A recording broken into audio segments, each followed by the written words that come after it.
Minh Y lúc còn nhỏ, Minh Nguyệt lúc còn nhỏ.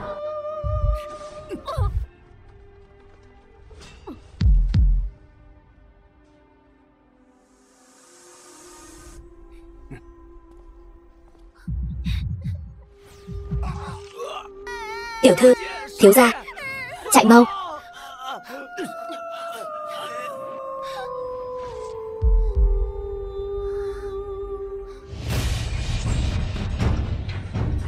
Doanh huấn luyện ảnh các.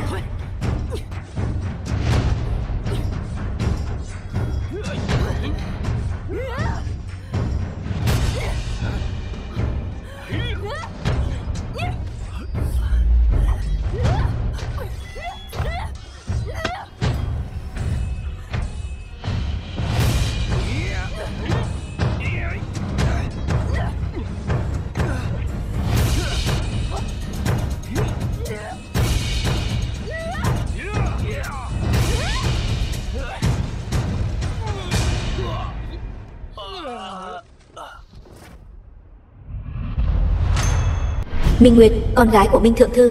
Minh cô nương. Lý Công Công, thái giám của thái tử. Hiện giờ, cô đã không còn là con gái Thượng Thư nữa rồi. Bầy sói rình mò, mạng như cỏ rác. Nếu như cô bằng lòng gia nhập doanh huấn luyện ảnh các này, ca ca của cô sẽ được cứu chữa. Nếu cô có thể từ doanh huấn luyện này sống sót bước ra, cô sẽ được thái tử che chở. Sau khi đã điểm chỉ, cô có thể chính thức gia nhập ảnh các của Thần Ẩn Môn, trở thành một ảnh vệ, trọn đời hầu hạ thái tử điện hạ.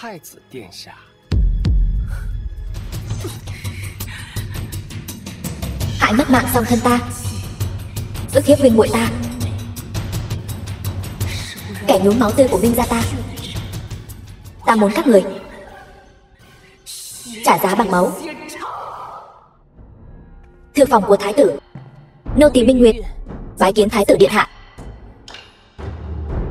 Cảnh Hòa thái tử.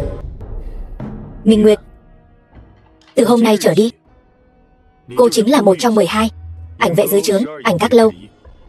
Minh Nguyệt liên chiến 24 người đoạt ngôi, trung dũng vô song, này xét công lao, phong cho cô tước ảnh vệ, ban thưởng kỳ lân phục để khích lệ. Tạ điện hạ hậu ái.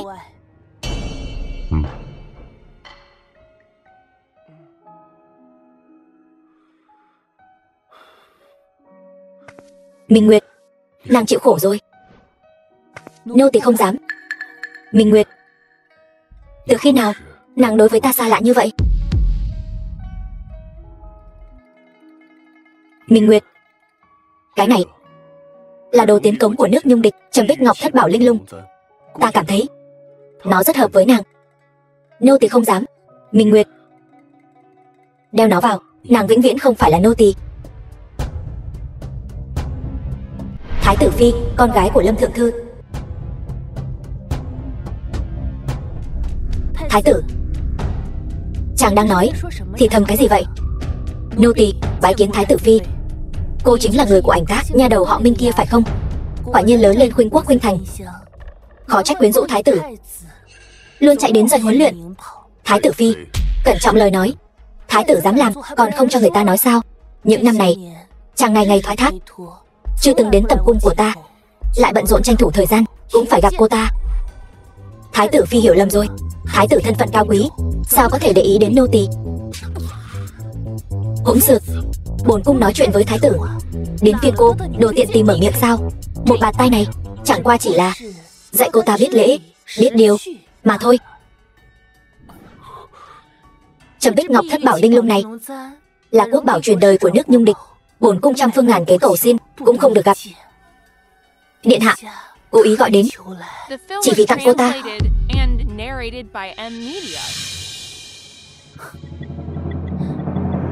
Tốt thôi, để bổn cung tự tay đeo cho cô.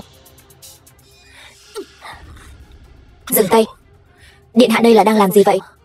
Bổn cung chẳng qua là hảo tâm giúp cô ta đeo châm, không cần làm phiền thái tử phi. Ta sẽ đích thân đeo cho cô ấy. Nếu không phải phụ thân ta, thái tử sao có thể đứng vững ở trên triều đình? Chẳng lẽ thật sự muốn vì tiện tì này làm mất mặt Lâm gia ta sao? Thái tử phi, Vừa rồi một bàn tay kia, Lâm gia cô có mấy cái đầu đền nổi đây.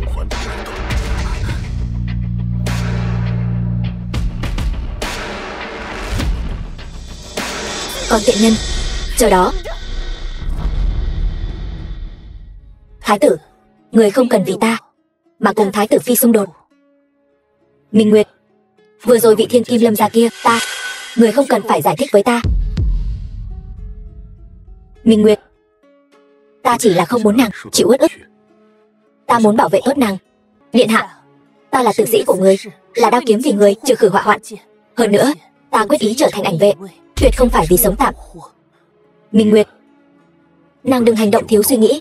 Nàng hoàn toàn có thể tin tưởng ta. Điện hạ, người không cần phải nói những lời này. Đúng rồi, ta và ca ca 3 năm không gặp, ta muốn gặp huynh ấy.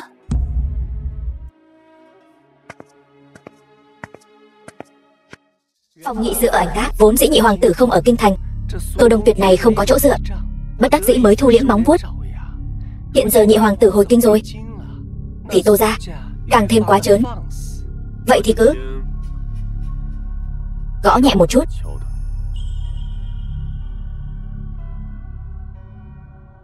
Đây là trưởng tử của Tô thượng thư, thị lang tư khảo công lại bộ, Tô Hành Chỉ. Mấy ngày nữa là kỳ thi mùa xuân rồi.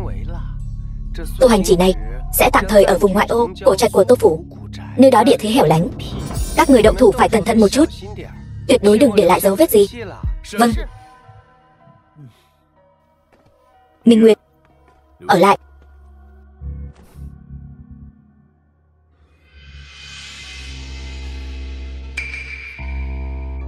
Minh Nguyệt, nhiệm vụ lần này vô cùng nguy hiểm, chỉ cần 2 người họ là đủ. Cô không cần đi, ta phải đi.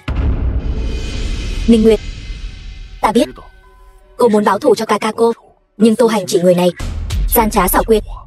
Năm đó chân của ca ca cô là bị hắn đánh phế một cách tàn nhẫn. Ta sợ cô đối mặt với hắn sẽ dễ loạn tâm trí. Chính là vì như vậy, ta nhất định phải tự tay lấy mạng tên khốn kiếp này. Minh Nguyệt, cô phải biết rằng trong lòng ta, tính mạng của cô quan trọng hơn bất cứ thứ gì.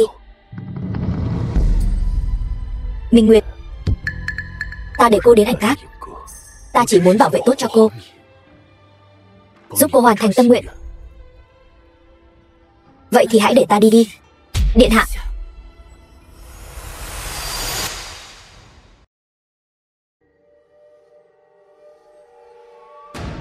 Cổ trạch Tô phủ, thật sự không cần chúng ta đi sao? Người to lớn như vậy, Tô Hành Chỉ không phải kẻ ngốc, cũng không phải người mù. Hắn không nghi ngờ mới lạ. Cô gầy gò như vậy, sao cô không đi? Ta cũng muốn đi lắm, nhưng Minh Nguyệt tỷ sợ ta cướp công của cô ấy, nên mới không cho ta đi, đúng không?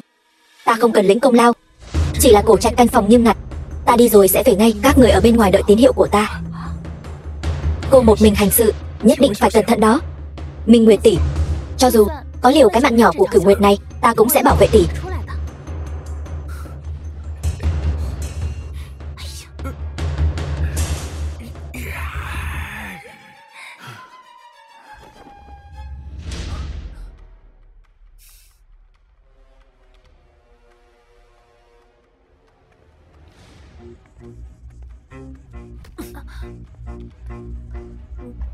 Tô Hành Chỉ, con trai của Tô Đông Tuyệt.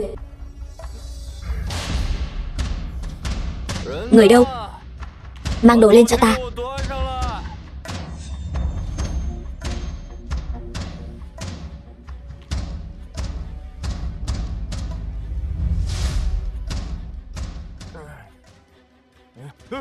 Người đâu? Lên.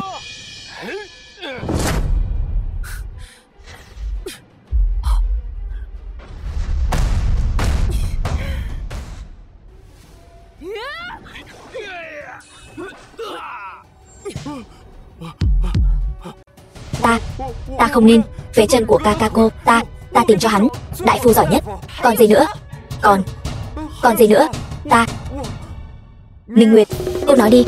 Cô nói ta còn có thể nói gì nữa. Ta xin lỗi cô. Ta nói cho người biết, hai huynh muội ta đây không oán không thù với nhà họ Tô các người. Vì sao lại chọn ta? Hết mực khi nhục. Còn suýt chút nữa thì đánh mất mạng ca ca ta. Ta không biết mà. Ngươi không biết? Tô Đông Tuyệt, ta không biết. năm đó vì để đánh đổ cha ta mà tung tin đồn nhảm trong triều, với tội danh cấu kết riêng với Nhung Địch, khiến cả tộc họ Minh chịu nạn, một đêm nhà tan cửa nát. Mấy năm sau, người phát hiện ra ta và ca ca ta đang lang thang trên đường phố, muốn nhổ cỏ tận gốc. Ta không biết cô đang nói cái gì vậy. Bây giờ ta vẫn có thể cho ngươi một cơ hội sống sót. Tô Đông Tuyệt chẳng qua chỉ là một thượng thư bộ hình. Chuyện tác chiến với nước Nhung Địch chỉ có bộ binh và thánh thượng biết. Sau lưng hắn nhất định có người khác mới có thể làm ra chứng cứ cha ta thông đồng với địch. Chỉ cần ngươi nói ra người đứng sau hắn, ta sẽ tha cho ngươi. Ta không biết cô đang nói gì. Xem ra ngươi thà mất mạng. Vậy ta thành toàn cho ngươi.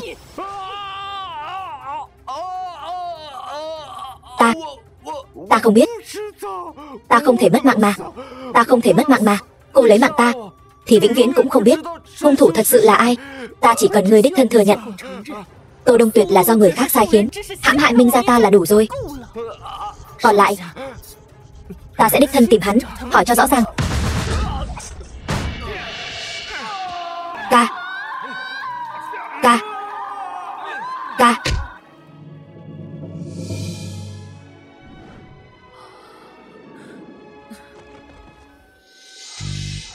Phòng của Minh Nguyệt.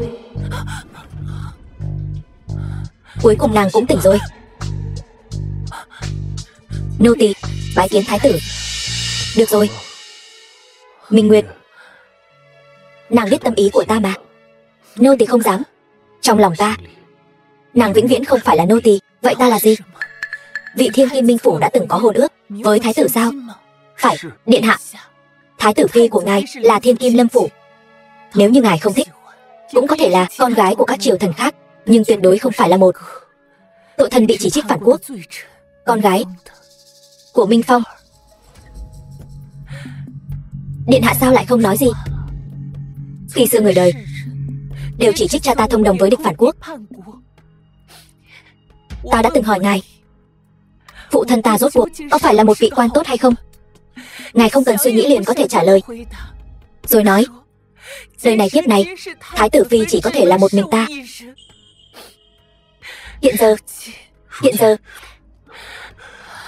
Hiện giờ câu trả lời của ta vẫn như ngày nào. Minh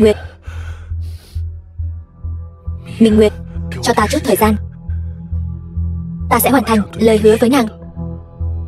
Điện hạ, ngài lại đang lừa dối ta. Ta không có.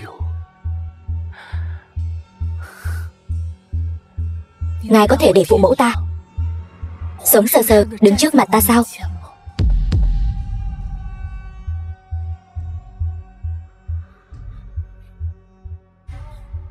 Lý công công, Minh Nguyệt tỷ, mang cho tỷ đồ ăn ngon nè. Thái tử điện hạ.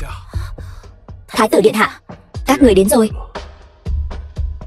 Hãy chăm sóc tốt cho nàng ấy. Dạ.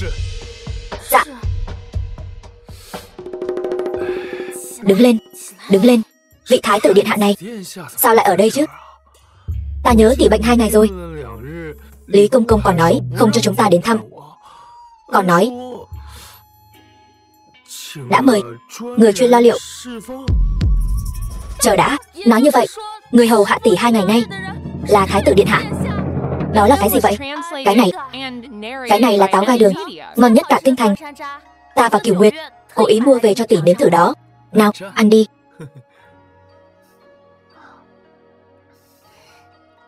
Thế nào? Ngon không? Rất ngon, đương nhiên rồi. Ta nói cho tỷ biết, trước kia khi chúng ta làm nhiệm vụ bị thương, thái tử điện hạ đều sẽ sai người đưa cho chúng ta cái này. Hôm đó ta ra lệnh cho các người ở ngoài viện của trạch tiếp ứng. Vậy người cứu ta là ai? Cái này. Lúc đó chúng ta thấy tỷ vào rất lâu đều không phát tín hiệu, chúng ta liền tự tiện tiến vào nội viện tìm kiếm. Đây là vi phạm mệnh lệnh. Hơn nữa, ảnh các đã có điều lệ từ trước. Các người nên xem như nhiệm vụ thất bại. Bỏ mặc ta mà đi bẩm báo thái tử, chúng ta sao có thể bỏ mặc tỷ được? Đúng đó. Nhưng mà cũng thật kỳ lạ. Hôm đó ta và Kiều Nguyệt đã đích thân xem xét qua, đợi tu hành chỉ mất mạng hẳn rồi chúng ta mới rời đi. Tô Đông Tuyệt mất đi đứa con trai độc nhất để nối dõi tông đường, vậy mà đến tận bây giờ vẫn chưa có hành động gì. Ước chừng hắn sớm đã có hành động rồi.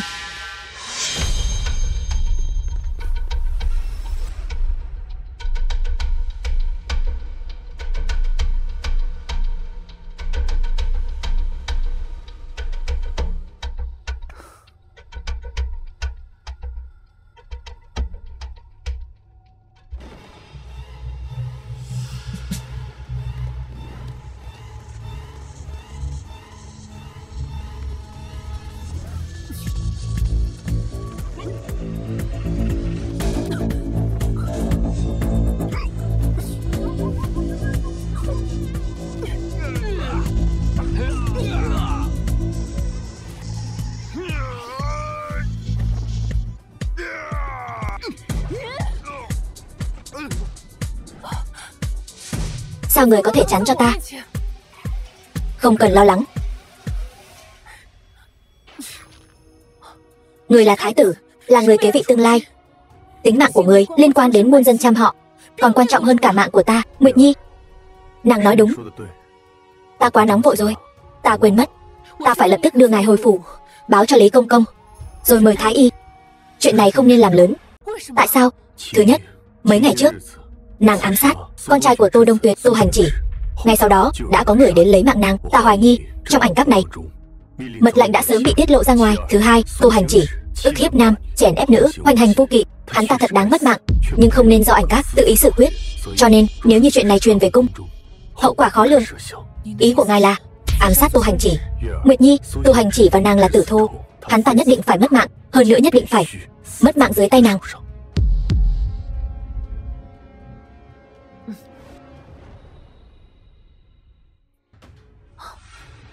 Phòng của Thái tử Phi, tại sao nó không mất mạng? Tại sao nó không mất mạng? Tại sao? Điên điên khùng khùng ra thể thống gì?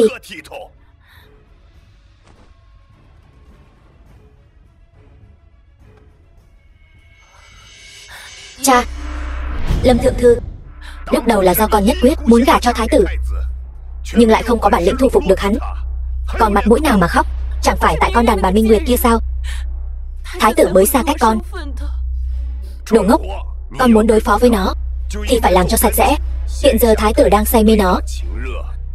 Nếu như thái tử nhất quyết truy tra vụ tiết lộ ám sát Tô Hành Chỉ, rồi từ con liên lụy đến ta và nhị hoàng tử từng có qua lại, thái tử chẳng lẽ sẽ bỏ qua cho chúng ta sao? Cha, vậy chúng ta phải làm sao mới tốt đây? Sao ta lại sinh ra một nghiệt chủng như con chứ? Bên phía Tô Hành Chỉ, những người có liên quan đến con ta đều đã xử lý. Chắc hẳn thái tử sẽ không tra ra được gì đâu. Về phần Minh Nguyệt, tự nhiên sẽ có người giúp con xử lý nó.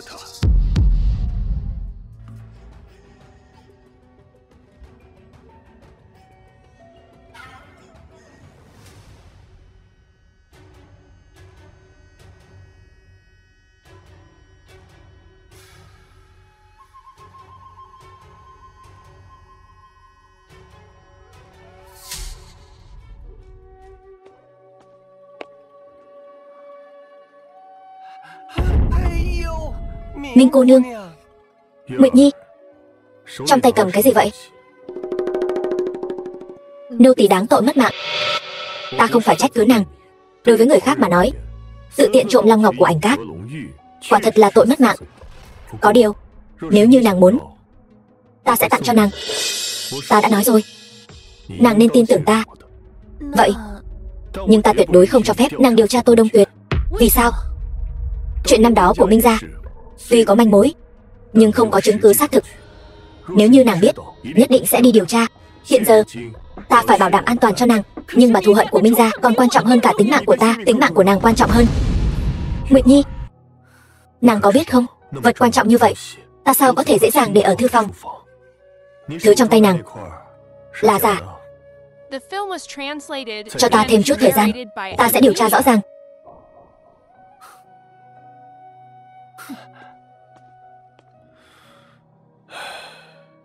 Điện hạ nên xử trí Minh cô nương như thế nào? Âm thầm quan sát, điều tra một chút đi. Nhưng mà những người đó đã biết Minh cô nương vẫn còn sống. Nếu như còn giấu giếm Minh cô nương, ta sợ nàng ấy tự mình hành động, sẽ rơi vào bẫy đó.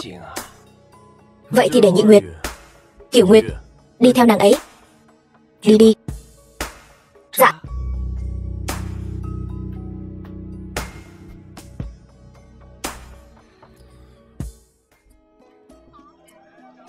Bán củ cải đây. Bán củ cải đây. Củ cải to đây. Củ cải to tươi ngon đây. Bán bánh bao đây. Củ cải to đây. Xem một chút đi.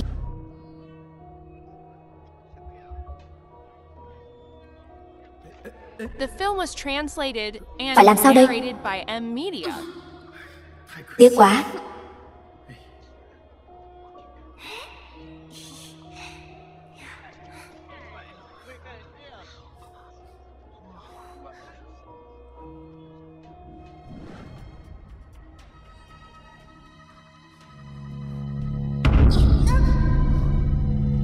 Người cái tên ăn mày thối tha này, muốn cái này đúng không? Học sủa 2 tiếng cho ông đây nghe xem. Sẽ thưởng cho người 2 miếng thức ăn thừa của cún. Ta không phải ăn mày. Nói ngươi là ăn mày. Ngươi chính là ăn mày. Ta không phải.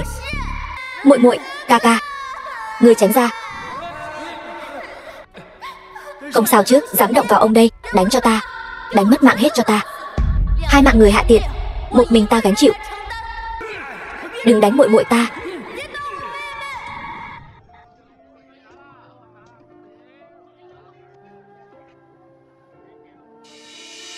Ông chủ, kẹo này ta mua. Cô nương, kẹo này tặng cho cô nương. Vừa rồi ta thấy cô nương đứng trước sạp hàng rất lâu, khiến ta nhớ đến muội muội nhỏ ở nhà. Trước kia cũng như vậy, lúc muội muội còn nhỏ cũng thích ăn. Huynh cũng có một muội muội sao? Chỉ là năm ngoái đã qua đời vì bệnh. Nói ra thì năm đó muội ấy cũng rất thích loại kẹo này. Huynh là một người ca ca tốt. Muội ấy chỉ mới rời đi 1 năm ngắn ngủi, ta đã gần như quên mất muội ấy rồi. Nếu muội muội ở dưới suối vàng có biết, nhất định sẽ oán hận ta. Người ca ca này dễ dàng quên muội ấy như vậy, chỉ lo cho bản thân vui vẻ. Người thân đã khuất sẽ oán hận ta. Cô nương, cô nương. Không sao, ta chỉ là nhớ tới huynh trưởng. Cô cũng có ca ca sao? Hắn đối với ta cũng rất tốt. Vậy là cô nương thật sự may mắn. Giống như ta, chỉ là gặp cô nương một lần, liền muốn đem những thứ tốt đẹp nhất thiên hạ đều đưa đến trước mặt cô. Công tử quá lời rồi. Cô nương, ta không có ý mạo phạm, chỉ là có chút không kiềm chế được. Ta hiểu. Huynh chỉ là xem ta như muội muội thôi. Không, cô nương, cô không nên là bất cứ ai cả. Kẹo này tặng cho cô.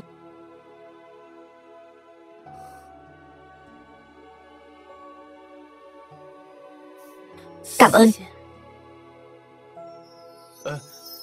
Cô nương, cô tên gì vậy? Ta còn có thể gặp lại cô không? Cho dù cô nương không muốn nói cho ta biết, ta sẽ luôn ở đây chờ cô. Ta còn muốn gặp lại cô.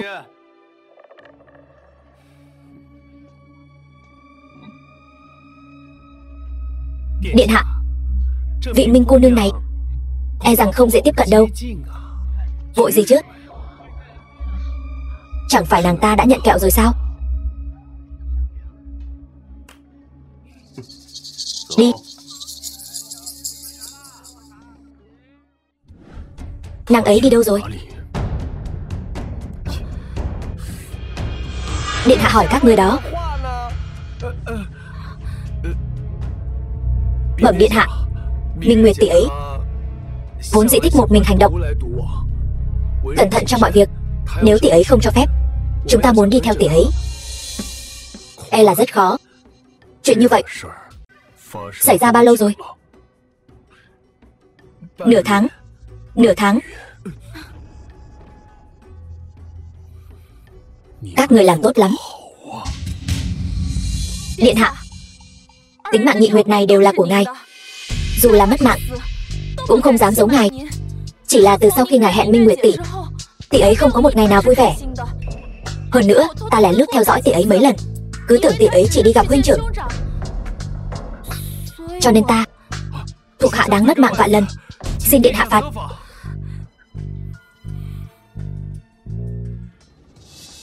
Đều đứng lên đi. Sau này ở trước mặt ta không được nói chữ mất mạng. Vậy điện hạ, sự trừng phạt của nàng ấy. Minh Nguyệt là người, không phải vật phẩm. Ta còn không thể khiến nàng ở lại trong lòng bàn tay ta, huống chi là hai người họ. Bán hoa đây. Mua một đóa hoa đi. Trường Sinh. Tiểu Nguyệt. Bởi vì trong đầu ta toàn nghĩ đến việc làm sao để đối tốt với nàng hơn. Ăn nói khéo léo. Tiểu Nguyệt, ở bên ta nàng có vui không? Tuy rằng ta không biết sau này sẽ xảy ra chuyện gì, ta cũng sẽ giúp nàng giải quyết ổn thỏa, nhưng mà ta hy vọng nàng khi ở bên cạnh ta, nàng sẽ vui vẻ. Đại ca ca, mua hoa cho tỷ tỷ đi. Tiểu muội muội, bây giờ thời gian cũng không còn sớm nữa rồi, đừng để người nhà lo lắng. Tiểu muội muội, ngọc bội này xem như mua hết hoa của muội nhé. Cảm ơn ca ca. Lúc muội muội ta còn sống cũng thích cười như cô ấy, nhưng mà sau này, từ khi muội ấy đi rồi, không còn ai ở bên cạnh ta nữa.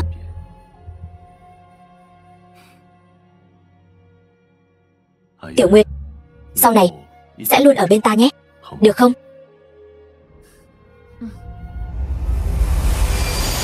Ta chỉ có mình nàng, nàng cũng chỉ có mình ta. Tim của hai ta sẽ không bao giờ chia lìa nữa. Tiểu Nguyệt, ta cuối cùng cũng đạt được ước nguyện rồi. Nàng đã về rồi. Bái kiến Thái tử điện hạ.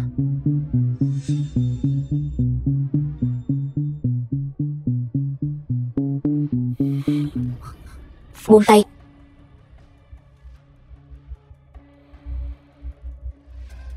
Minh Nguyệt, sau khi vào ảnh các, ta cho rằng bình thường nàng ăn mặc giản dị, ngay cả cây châm bích ngọc thất bảo linh lung ta ban cho cũng chưa từng thấy nàng đeo. Sau này ta mới biết, không phải nàng không thích trang điểm, mà là những thứ ta tặng nàng không cần. The film was translated and narrated by M Media.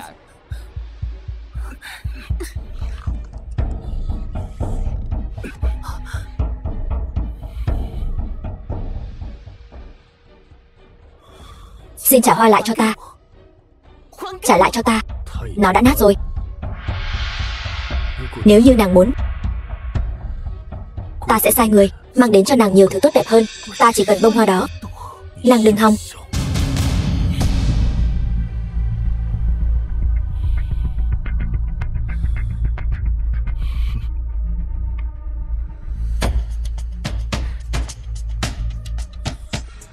Truyền lệnh xuống.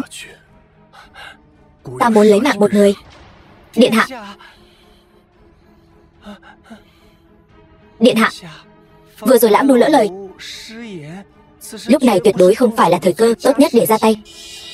Nếu như để thánh thượng biết được, ta không đợi được nữa rồi. Ta muốn hắn mất mạng. Chờ thêm một thời gian nữa, nhị hoàng tử sẽ đi ngang qua đây. Đến lúc đó, ta và Nhị Nguyệt sẽ liều mạng vì ngươi mở một đường. Ngươi phải nắm chắc cơ hội, cố gắng giải quyết hắn. Rõ. Quán trà phố Tây. Ba vị khách quan, tiểu nhân xin phép châm thêm trà.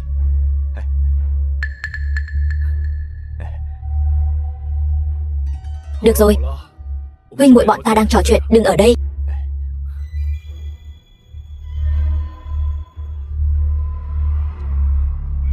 Chỉ là không hiểu, tại sao điện hạ lại hạ lệnh ám sát nhị hoàng tử. Hắn từ ngoài quan ải hồi kinh cũng đâu phải 1-2 ngày. Rõ ràng trước đó còn chuẩn bị chu đáo từng bước một, bây giờ lại.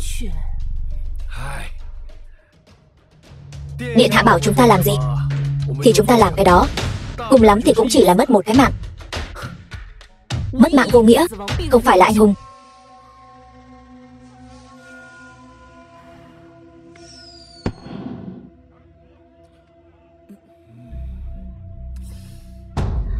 Minh Nguyệt tỷ, đừng sợ, ba người chúng ta hợp sức, nhất định sẽ đánh bại được bọn chúng. Ta chỉ là thắc mắc, tại sao điện hạ lại giao phó cho ta và muội phối hợp hỗ trợ Cửu Nguyệt hoàn thành ám sát? Cái này ta cũng không biết. Người cũng không ít nha. Sao, huynh sợ rồi sao? Dù sao cũng là một hoàng tử mà. Chúng ta cũng đông, sợ gì? Các người ngồi đi, ta ra ngoài xem sao. Minh Nguyệt tỷ, cẩn thận. Đi thôi.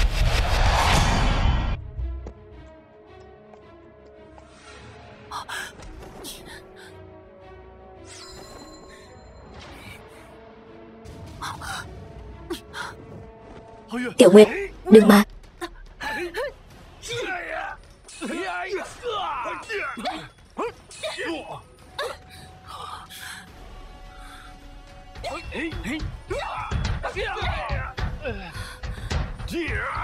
Minh Nguyệt.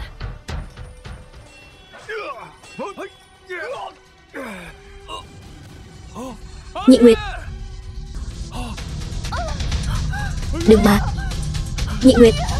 Nhị Nguyệt. Minh Nguyệt tỷ.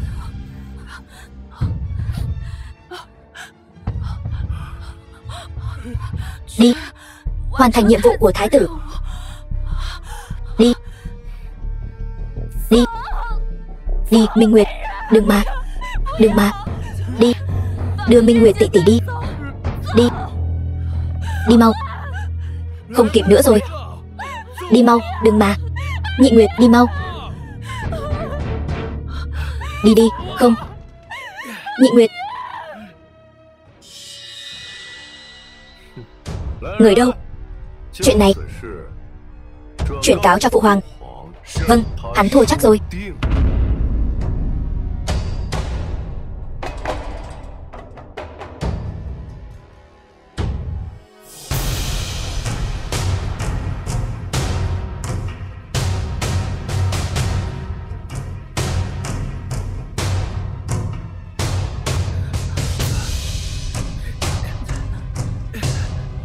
Đến đây. Gần đây không còn quân truy đuổi nữa rồi. Đợi mọi chuyện kết thúc rồi về bẩm báo điện hạ. Minh Nguyệt tỷ tỷ, lúc nãy nếu đổi lại là ta cũng sẽ đỡ đau cho tỷ. Tỷ đối với chúng ta thật sự rất quan trọng. Xin lỗi, ta đã không bảo vệ tốt cho các ngươi. Xin lỗi. Sơn Trang Thành Phong. Điện hạ.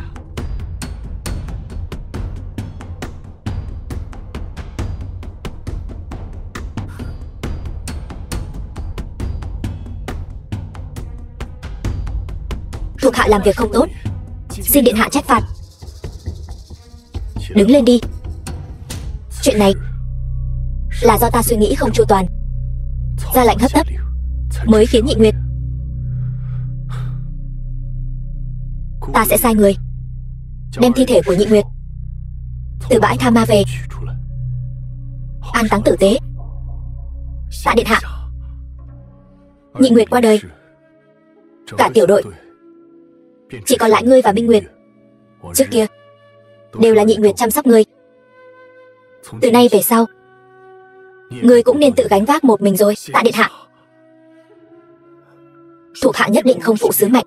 Ngươi lùi xuống đi. Minh Nguyệt, nàng ở lại nói chuyện với ta.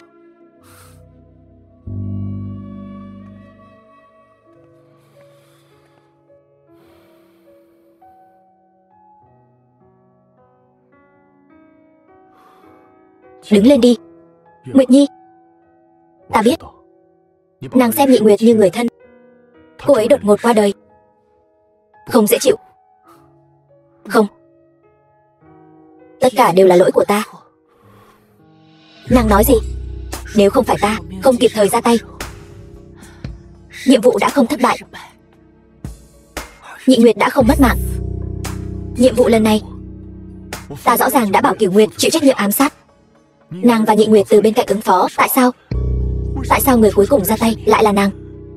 Bởi vì ta một lòng muốn hoàn thành nhiệm vụ mà ngài giao phó, mà trong tình thế hiểm nghèo, Cửu Nguyệt thất thủ, chỉ có ta là thích hợp nhất để làm thích khách.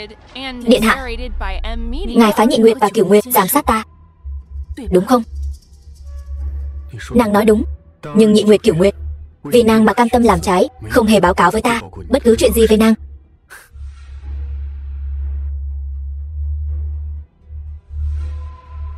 Bởi vì bọn họ đã nói với ta vào ảnh gác rồi, chúng ta chính là người một nhà.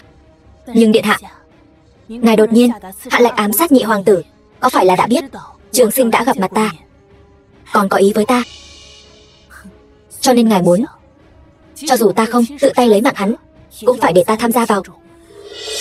Đúng, một trong những nguyên nhân của nhiệm vụ này chính là vì ta đố kỵ, nhưng ta đã không ra tay. Chính là vì tham gia vào nhiệm vụ này, Nhị Nguyệt mới mất mạng. Điện hạ, ta và ngài đều là hung thủ hại Nhị Nguyệt. Trường Sinh đích thân nói với ta, hắn nguyện ý từ bỏ tranh đoạt. Cho dù như vậy, ngài vẫn muốn lấy mạng hắn sao? Nguyệt Nhi, quan hệ giữa nàng và hắn quả nhiên tốt đến mức vượt quá dự liệu của ta. Không những không ra tay với hắn, còn gọi tên hắn. Ta chỉ là muốn biết, ngài vẫn muốn lấy mạng hắn sao?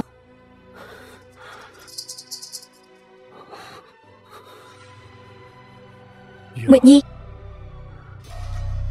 từ sau khi Minh ra diệt môn, nàng chưa từng gọi tên của ta. Ta muốn biết có phải ngài vẫn muốn lấy mạng hắn không? Phải, hắn nhất định phải mất mạng. Dù cho hắn đối với hoàng vị không hề có ý niệm gì. Nguyệt Nhi, ta không chỉ một lần nói bảo nàng tin tưởng ta, nhưng mà nàng chưa từng đem lời hứa của ta để vào trong lòng. Hiện giờ ngay cả hắn nói không muốn tranh đoạt hoàng vị, những lời như vậy nàng đều tin tưởng không nghi ngờ. Phải, ta tin hắn.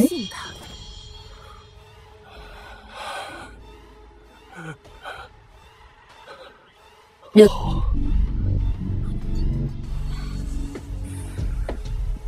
Người đâu? Trước khi mọi chuyện kết thúc, ta không cho phép Minh Nguyệt bước ra khỏi cửa phòng nửa bước.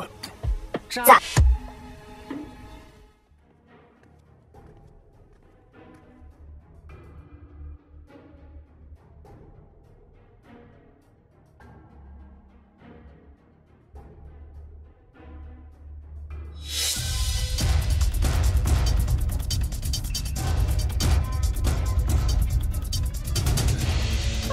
Tiểu Nguyệt, người đâu? Cầm miệng. Lui xuống, điện hạ. Nhưng người này hành tung mờ ám, ta láo sự. Tiểu Nguyệt là khách ta mời đến. Từ nay về sau, trong phủ trên dưới, thấy nàng như thấy ta. Dạ. Tiểu Nguyệt, bên ngoài lạnh, vào trong nói chuyện. Ta là trốn ra ngoài. Ta có một câu muốn nhắn với huynh. Huynh phải nhanh chóng rời khỏi kinh thành, càng nhanh càng tốt. Từ nay về sau đừng quay lại nữa. Ta nói thật đó, huynh cười gì chứ? Ta chỉ là không hiểu vì sao nàng lại muốn ta rời đi. Chẳng phải huynh đã biết rồi sao? Ta là do thái tử phái đến để ám sát huynh. Hắn muốn mạng của huynh, còn ở lại đây làm gì? Đây không phải là chuyện ta muốn trốn là có thể trốn được. Thái tử muốn lấy mạng ta, dù trốn đến chân trời góc biển, ta cũng khó thoát khỏi. Chỉ cần đủ xa, luôn có nơi hắn không với tới được. Bắc Cương quốc rộng lớn như vậy, huynh tìm một nơi không ai nhận ra huynh, là một công tử giàu có vui vẻ. Trường Sinh, huynh phải sống tiếp. Đây là nguyện vọng của ta. Thật ra ta đã chuẩn bị tốt để bị thái tử lấy mạng rồi. Cái gì?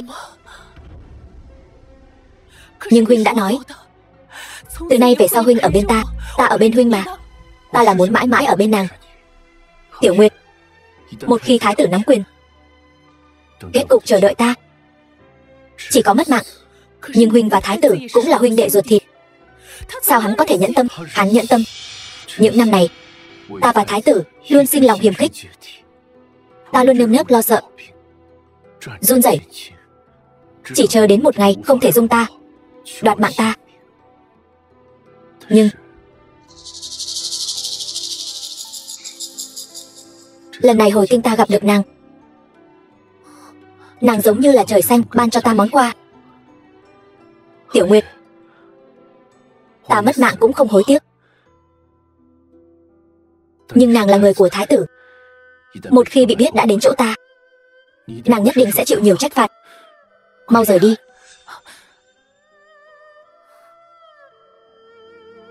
Không thể mất mạng. Ta muốn chàng sống.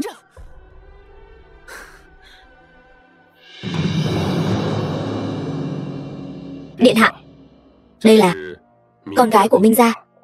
Cô ta còn sống. Đương nhiên cô ta còn sống. Huynh đệ tốt của ta rất yêu cô ta, sao có thể nỡ để cô ta mất mạng? Lẽ nào điện hạ đã có diệu kế? Đúng vậy. Cô ta đã có tình cảm với ta, với huynh đệ tốt của ta, đã sinh hiềm khích. Còn thiếu bước cuối cùng. Rất nhanh thôi, cô ta sẽ tự nguyện để ta mà điều khiển. Vậy thì thật là tin vui lớn. Thần xin chúc mừng nhị hoàng tử điện hạ trước. Nhị hoàng tử. Thần Tô Đông Tuyệt bái kiến hoàng thượng. Ngô hoàng vạn tuế vạn tuế. Vạn vạn tuế. Tốt. Tô Khanh, mau đứng lên. Tạ hoàng thượng. Ái Khanh trung thành với trẫm như vậy.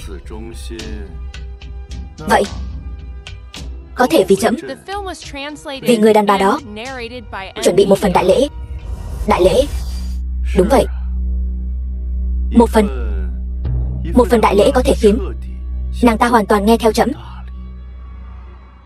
Vâng, chuyện này không vội. Tô Khanh, thay trẫm soạn thảo một bản văn thư hợp tác với quốc chủ Nhung Địch quốc. Tô phủ. Mau mau. Mau.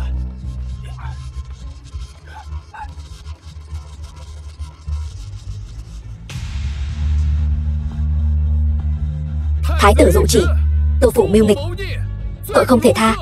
Toàn phủ trên dưới không chừa một ai. Vâng. Không có. Sao lại không có?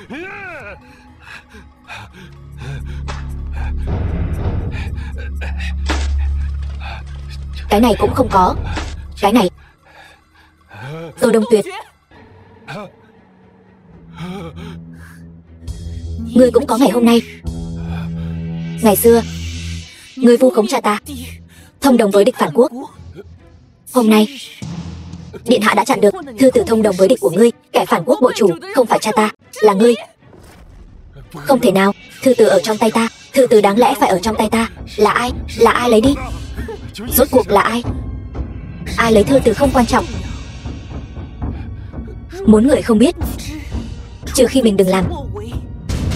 Tô Đông Tuyệt, người tốt nhất nói ra hung thủ thật sự đứng sau là ai. Nếu không, ta muốn mạng của ngươi. Người sai khiến ta là... Không có ai sai khiến ta. Ngươi không thể lấy mạng ta. Hắn sẽ cứu ta. Hắn nhất định sẽ cứu ta. Vậy sao? Nhưng mệnh lệnh ta nhận được là lấy mạng không tha. Nếu hắn thật lòng cứu ngươi, sao ngươi lại rơi vào tay ta?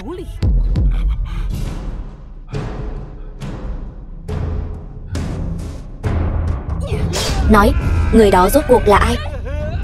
Nói, rốt cuộc là ai? Ta nói.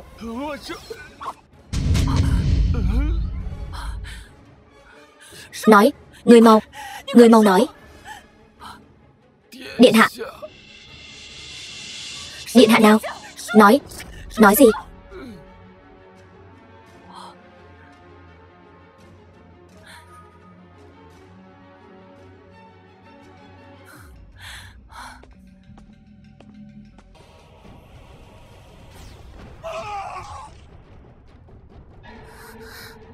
Đừng lấy mạng ta. Đừng lấy mạng ta.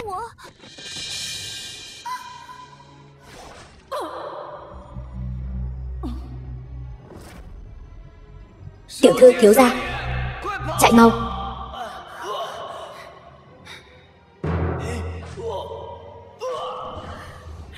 Còn chờ gì nữa, chạy đi.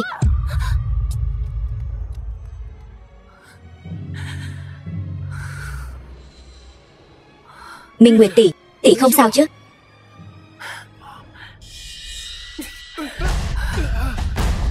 Rốt cuộc ngươi là ai? Nói. Là ta, Kiểu Nguyệt.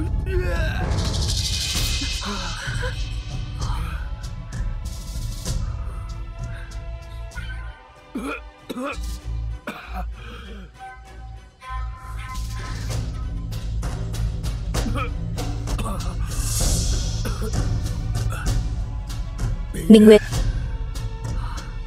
rốt cuộc tỷ muốn thế nào?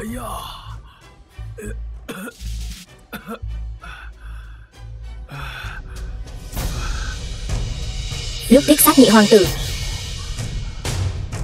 tỷ không ra tay, hại nhị Nguyệt mất mạng. Bây giờ lại muốn đến lấy mạng ta. Rốt cuộc là vì sao? Hại tất cả chúng ta mất mạng, ngươi mới vui lòng sao?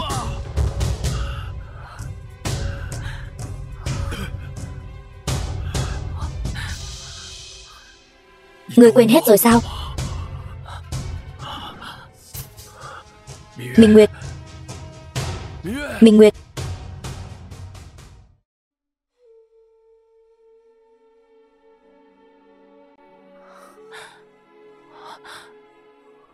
Nguyệt Nhi, đừng mà.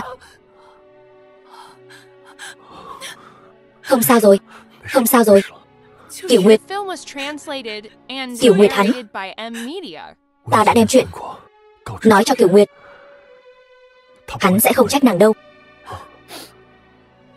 Bây giờ rất an toàn. Rất an toàn. Ta biết. Nàng thấy được chính mình trước đây. Không sao đâu. Tiểu cô nương nhà họ Tô kia, cô ấy cũng rất an toàn.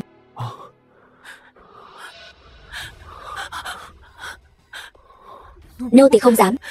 Ta đã nói rồi, không cho phép tự xưng là nô tỳ.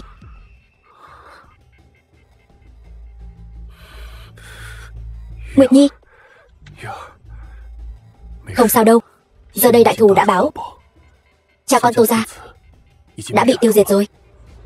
Nàng cho ta chút thời gian, ta sẽ chứng minh Minh thượng thư năm xưa vô tội, trả lại sự trong sạch cho ông ấy. Kẻ thù của ta vẫn chưa mất mạng. Nàng nói gì? Kẻ thù của ta vẫn còn. Cha con Tô Đông Tuyệt liều mạng muốn bảo vệ hắn. Hắn vẫn còn sống. Điện hạ, cho ta Long Ngọc đi. Ta nhất định phải điều tra rõ sự thật năm xưa, dù là không có chứng cứ. Ngài nói cho ta biết, hắn rốt cuộc là ai?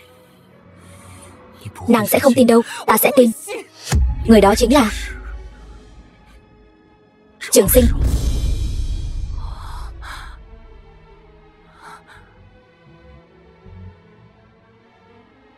Nguyệt Nhi, ta biết ngay mà. Nàng sẽ không tin đâu. Hắn với nàng chỉ có vài lần gặp mặt. Ta và nàng từ nhỏ đã lớn lên cùng nhau. Nếu không phải Minh thượng thư gặp chuyện, nàng đã sớm trở thành thê tử của ta rồi. Ta vì nàng trải đường, để nàng có thể tự tay trừ khử cha con Tô gia. Nguyệt Nhi, nàng thật sự rất tàn nhẫn. Điện hạ, cho ta Long Ngọc. Ta sẽ không cho nàng đâu.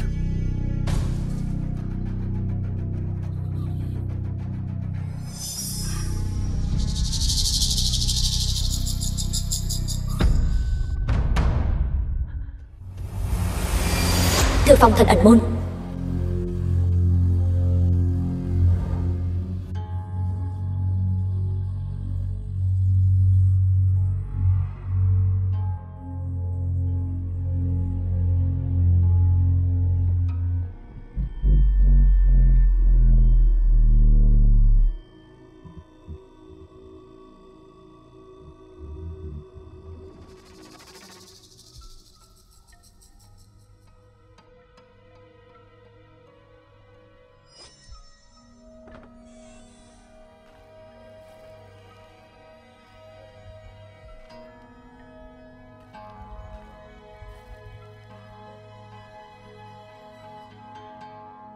Nốt rồi. Tại sao? Ai làm? Trường sinh có lẽ sẽ gạt ta, thái tử có lẽ sẽ gạt ta, nhưng trên đời này không ai dám làm giả văn thư mà giao cho thánh thượng duyệt cả. Dù là không có tư liệu điều tra của Tô Đông Tuyệt, chỉ cần biết năm xưa rốt cuộc là ai đã hạ mệnh lệnh tàn sát Minh thị nhất tộc.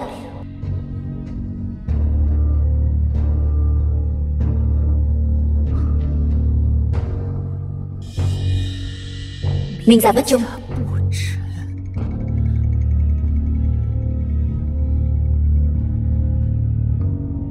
Ý đồ mưu phản.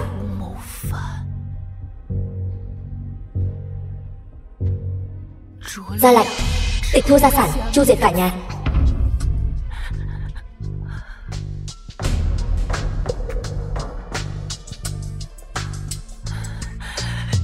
Thần ẩn môn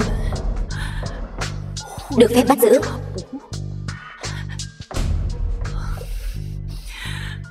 Ảnh thác lập tức hành động. Nói, người mau nói. Điện hạ. Cái gì điện hạ? Nói. Ta sẽ không cho phép nàng điều tra Tô Đông Tuyệt. Ta đã chuẩn bị tốt cho việc bị thái tử lấy mạng rồi. Thái tử. Vậy mà là ngươi.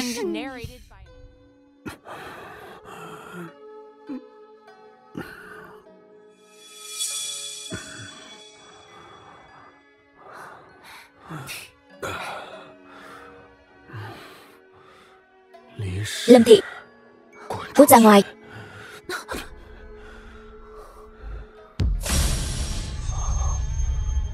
Nguyệt Nhi.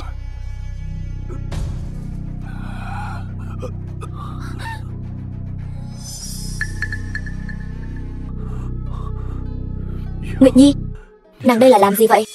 Nàng vì Trường Sinh mà làm đến mức này. Ta không phải vì hắn. Vậy nàng là? Ta là vì chính ta.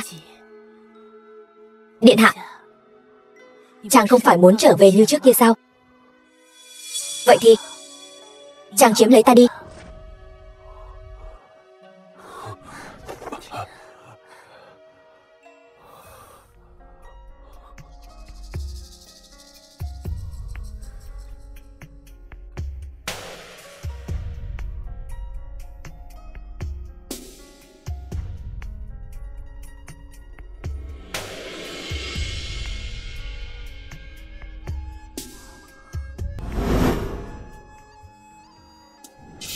Tiểu thư thiếu gia, chạy mau.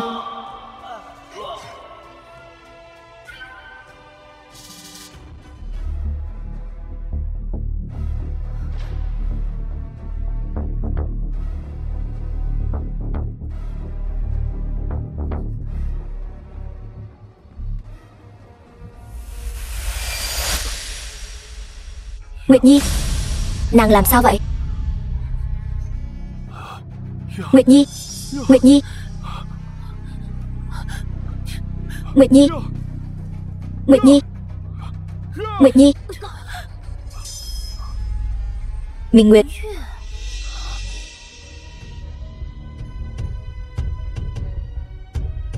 Narrated by M Media.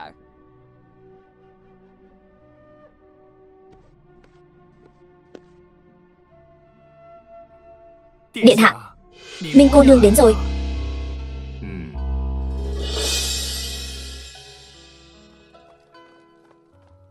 Tiểu Nguyệt, nàng làm sao vậy? Ai chọc nàng khóc vậy? Trường Sinh, ta muốn cùng chàng thương lượng một chuyện. Lẽ nào là trốn tránh thái tử truy sát? Vô dụng thôi. Hắn thật sự muốn lấy mạng ta, cho dù trốn đến chân trời góc bể, ta cũng không trốn thoát được. Ta sẽ không để chàng trốn nữa. Cái gì? Chẳng phải chàng đã hỏi ta vì sao lại khóc sao? Bởi vì ta đã tìm được người lấy mạng cha ta. Hắn là ai? Là thái tử. Chuyện này, thái tử sao lại như vậy? Năm đó ta chỉ nghe nói Là Minh gia tạo phản, là phụ hoàng hạ lệnh. Sao lại thế này? Chuyện này là không thể chối cãi. Ta đã xem văn thư của thần ẩn môn, tìm được hồ sơ vụ án năm đó. Tuy rằng phần lớn đã bị đốt hủy, nhưng vẫn thấy thần ẩn môn lúc đó phê chuẩn bắt giữ, hành động đồ sát Minh gia. Mà người chấp hành chính là người nắm quyền ảnh các, thái tử. Không ngờ lại là thái tử. Minh thượng thư một lòng vì nước, giang sơn xã tắc, bậc hiền thần như vậy, không ngờ cuối cùng lại trở thành quân cờ bị vứt bỏ của thái tử. Đúng rồi, Nguyệt Nhi. Vậy nàng định làm gì? Ta muốn báo thù. Thánh thượng cần một người nắm quyền mạnh nhất, tiếp quản Giang Sơn. Nếu như chàng và thái tử chỉ có thể sống một người, vậy tại sao người đó không thể là chàng? Ta không được. Ta không có thủ đoạn của thái tử, nhưng chàng có một trái tim nhân hậu hiền minh.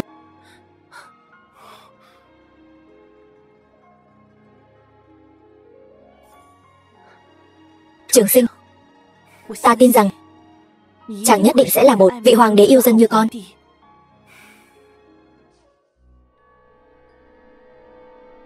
Nàng ấy đi đâu rồi? Bẩm báo điện hạ, cô ấy đi gặp huynh trưởng. Thời gian còn lại luôn an phận ở trong phòng, nửa bước cũng không rời. Tốt, người tiếp tục giám thị. Có chuyện gì báo cáo ta. Dạ.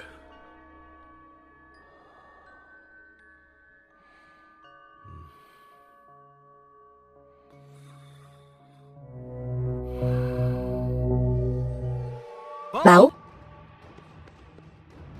Điện hạ, có tin tức. Nói, người của chúng ta ở ngoại thành bắt được mật thám nước Nhung địch, trải qua nghiêm hình tra khảo, đã biết được tin tức mới. Tiếp tục nói, kẻ cấu kết với nước Nhung địch căn bản không phải Tô Đông Tuyệt, là nhị hoàng tử. Tô Đông Tuyệt chỉ là làm kẻ thế mạng. Bọn họ mượn thuyền buôn của Tô phủ, đưa người Nhung địch từng nhóm vào kinh thành. Bây giờ đám binh tốt này đều ở trong kinh thành. Ngày thường dạ làm dân thường. Nghiệt chướng này muốn làm gì? Gặm nhấm quốc đô Bắc Cương của ta. Dạ. Điện hạ, quốc chủ Nhung địch cùng nhị hoàng tử ước định, nhị hoàng tử cung cấp áo giáp binh khí, chỉ chờ một tiếng ra lệnh. Bọn Nhung địch này mặc giáp thành binh, giúp hắn đoạt lấy hoàng vị. Đến lúc đó, nhị hoàng tử sẽ hứa với chúng cho họ 30 tòa thành trì. Thật là một hoàng tử mưu trí hơn người. Điện hạ, có nên lập tức báo việc này không? Mấy ngày trước, nhị hoàng tử bị ám sát. Phụ hoàng mới sinh ra hiềm khích với ta. Chỉ dựa vào lời khai của một mình ta, e rằng khó mà tin phục. Trừ phi có chứng cứ khác. Điện hạ, chúng ta còn thẩm vấn ra được, ngày mai tướng quân Nhung địch quốc sẽ cùng nhị hoàng tử tại kinh Tây Đạo hồng tụ triệu gặp mặt. Điện hạ, đây là cơ hội trời cho. Đợi bắt được nhị hoàng tử, kiêm luôn thẩm vấn vụ án oan khuất Minh phủ năm xưa, nhất định có thể hỏi ra được chứng cứ. Ngài cũng có thể đối với Minh cô nương có lời giải thích rồi. Được. Sáng sớm ngày mai, điểm binh 100 người, Lạn Ảnh Các, Minh Nguyệt, Kiểu Nguyệt cùng đi theo, bắt giữ nghịch tặc. Vâng.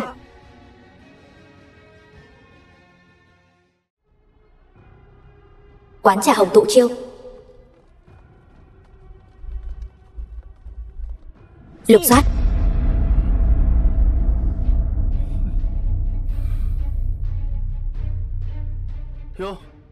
Thái tử điện hạ, sao ngài lại đến đây?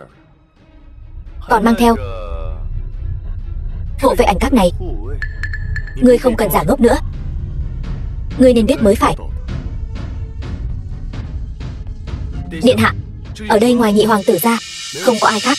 Thái tử điện hạ, ngài đây hùng hùng hổ hổ mang theo hộ vệ ảnh các này đến đây, rốt cuộc là vì cái gì vậy?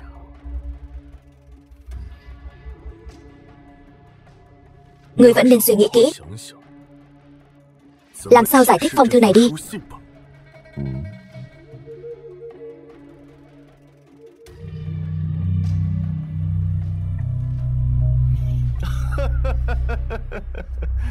Thái tử điện hạ, ngài đây là muốn khép ta vào tội thông đồng với địch phản quốc sao? Năm đó Minh thượng thư thông đồng với địch. Mấy ngày trước Tô thượng thư cũng thông đồng với địch phản quốc. Ta muốn hỏi thái tử, kẻ thông đồng với địch phản quốc này rốt cuộc là ai?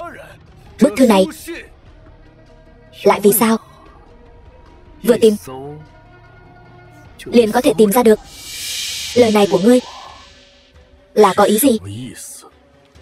Thái tử điện hạ tự nhiên biết có ý gì. Trong lòng đã rõ. Tạm không bàn đến Tô Minh nhị vị thượng thư. Ngoài phong thư này ra, ngươi mượn thuyền khách của Tô gia vận chuyển 3.000 người nhung địch, tự ý chế tạo binh giáp đưa vào kho phủ vương. Là ta oan uổng cho ngươi sao? Chính là như vậy. Báo điện hạ, hoàng thành truyền đến tin tức, trong cung xảy ra một cuộc nổi loạn quy mô lớn. Quân phản loạn dương cao lá cờ của thái tử Cửu Nguyệt, lĩnh Hổ Phù, đến kinh Tây Đạo, Hổ Đầu Doanh, thỉnh Dương tướng quân hộ thành, tiêu diệt phản tặc. Ta không biết hắn ta khi nào chiêu mộ một đội quân tư nhân, nhưng ta quyết không cho phép bôi nhọ thanh danh của ta. Dạ. Nếu như đội quân tư nhân này cầm trong tay ấn riêng của thái tử điện hạ thì sao? Ngươi nói gì?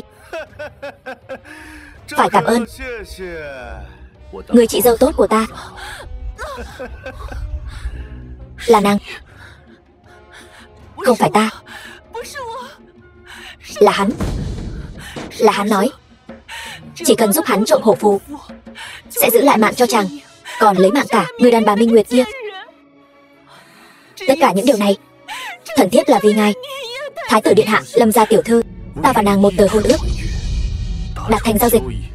Lâm thượng thư điện hạ, không phải ta, ngài nhất định phải tin ta. Nếu biết cô ngu xuẩn như vậy tự hủy Trương Thành, không phải ta. Ngài phải tin ta. Theo tính khí của hắn, bạo liệt như hắn sẽ tự tay đánh lấy mạng cô để hạ cơn giận. Ngươi còn âm mưu gì? Nói đi. Không phải ta. Vì sao ngài không tin ta? Âm mưu? Ta có thể có âm mưu gì? Chẳng qua là thái tử thông đồng với địch phản quốc, kế hoạch lấy mạng em đoạt ngôi. Tội danh này là dành cho ngươi đó. Còn ta, khi bình định phản loạn, đến hoàng cung phát hiện phụ hoàng đã mất mạng dưới đao của phản tặc rồi. Người đâu? Chỉ bằng ngươi muốn lấy mạng ta? Vậy ta phải xem ảnh vệ của thái tử điện hạ này gánh cho ngài bao nhiêu đợt tên.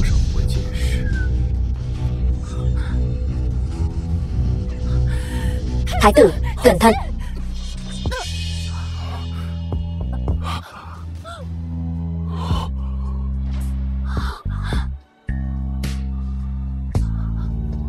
Ta thật sự không hại ngài.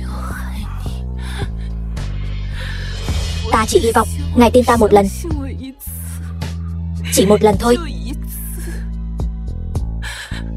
Ta thật sự là không có tổn thương ngài. Ta chưa từng nghĩ đến việc tổn thương ngài. Ta chỉ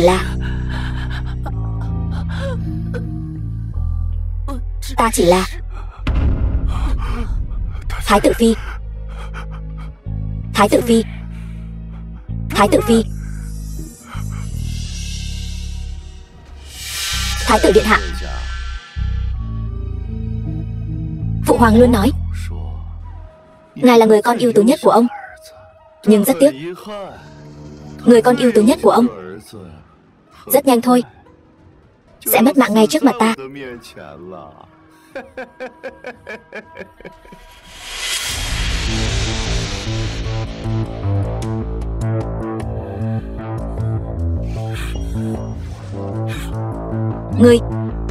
Ngươi mới là người cần được bảo vệ. Ta nắm giữ ảnh cát. Trong ảnh cát, hàng ngàn loại huấn luyện hà khắc ta đều đã vượt qua. Bảo người của ngươi lui ra, nếu không ta tự tay lấy mạng ngươi. Không được lui xuống. Ta ngược lại muốn xem ngươi có dám lấy mạng ta không. Dừng tay, đều lui xuống. Kiểu Nguyệt, có phát tín hiệu để Minh Nguyệt đến đây chi viện. Vâng.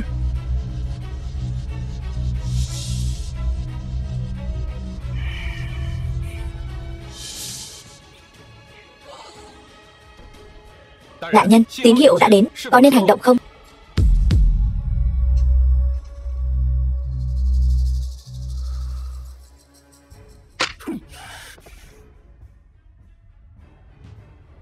Kiểu Nguyệt, chờ một chút. Ngươi mang theo hộ phù, thống lĩnh hổ đầu doanh tiến về trong cung, cùng cấm vệ quân trong cung, trong ứng ngoại hợp, tru sát phản tặc, đảm bảo phụ hoàng không việc gì. Chờ một chút, đồng thời nói cho phụ hoàng biết ta sẽ mang nghịch tặc này đến trong cung. Về phần những người mất mạng này, xem ra ta lại thua rồi. Giữa ngươi và ta không có chuyện thắng thua. Ngươi không xứng làm thái tử, bởi vì ngươi vô năng, bởi vì ngươi ngu xuẩn.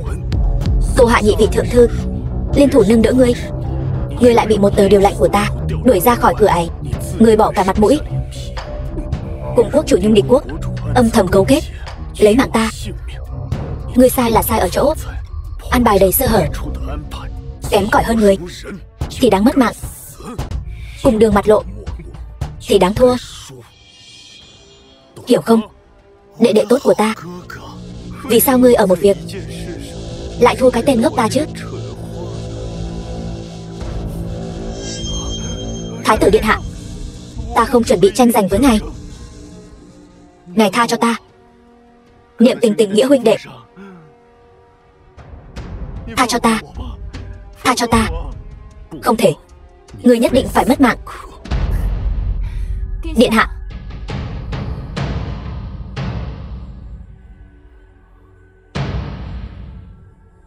Kiểu Nguyệt, chuyện ở đây giao cho Minh Nguyệt. Ngươi lui xuống trước đi. Vâng. Minh Nguyệt, nàng rốt cuộc chàng bị thương rồi.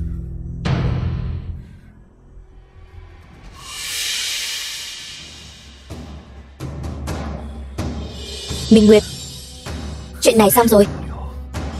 Ta cuối cùng cũng có thể nói cho nàng biết. Thật ra ta vẫn luôn cảm thấy chúng ta sẽ đi đến bước này.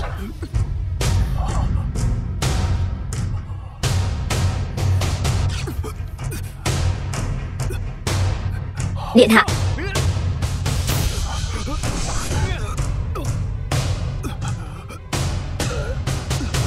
Lui xuống, không được làm tổn thương nàng ấy.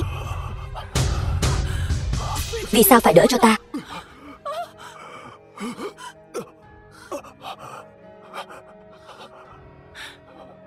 Minh Nguyệt, nàng thích hắn đến vậy sao?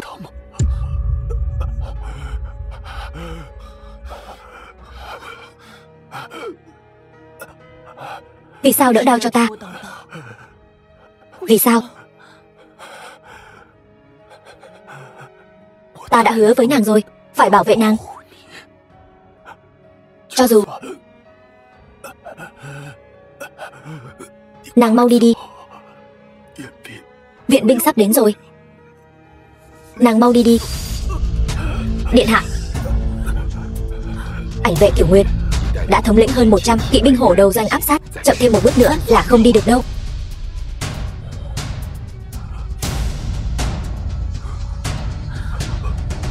Cho dù ta có lỗi với nàng, mau đi đi, mang theo nàng ấy. Tiểu Nguyệt, hiện giờ cái tên tiểu nhân đê tiện lấy mạng cả nhà nàng, lấy mạng cha mẹ nàng, hắn sắp mất mạng rồi. Nàng đã báo được đại thù rồi. Theo ta rời khỏi đây. Ca ca của nàng vẫn còn ở nhà, đang chờ nàng đó. Đi theo ta. Cho dù ta xin lỗi.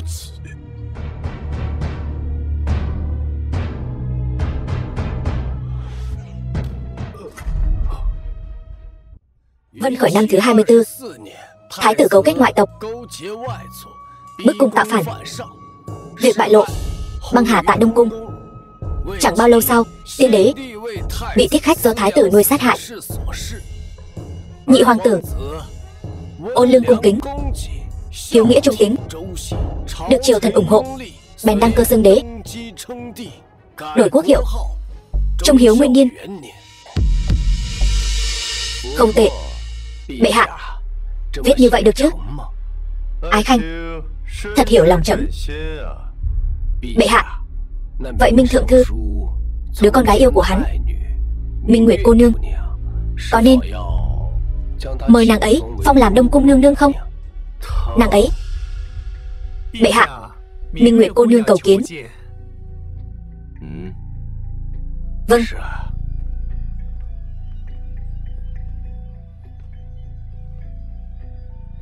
Thuộc hạ bái kiến bệ hạ. Tiểu Nguyệt, giữa ta và nàng không cần những lễ nghi phù phiếm này. Nàng cũng không cần gọi ta là bệ hạ. Chúng ta vẫn như trước kia. Trường Sinh, ta biết ta không nên nhớ đến sự ra đi của thái tử, nhưng hắn, ta hiểu. Tiểu Nguyệt, cho dù hắn có ngàn vạn điều không phải, nhưng hắn đích thực đã từ dưới đao của thị vệ cứu nàng. Ta cũng sẽ vĩnh viễn cảm tạ hắn. Vậy vì sao bệ hạ lại muốn ta mặc kỳ lân phục đến gặp người? Thái tử đã mất mạng, trẫm biết nàng quyến luyến Ảnh Các, thế là đích thân hạ chỉ phong nàng làm tân nhiệm các chủ Ảnh Các. Nàng đương nhiên phải mặc bộ kỳ lân phục này. Ảnh vệ còn lại này, trẫm sẽ đích thân chọn lựa huấn luyện, bù đắp chỗ trống của Ảnh Các.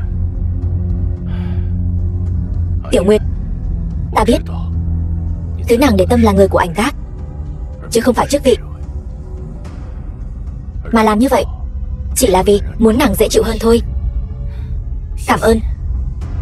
Về phần Tiểu Nguyệt, trẫm đã phái người đích thân đi tìm hắn và dặn dò rồi, dù thế nào đi nữa phải bảo toàn tính mạng hắn.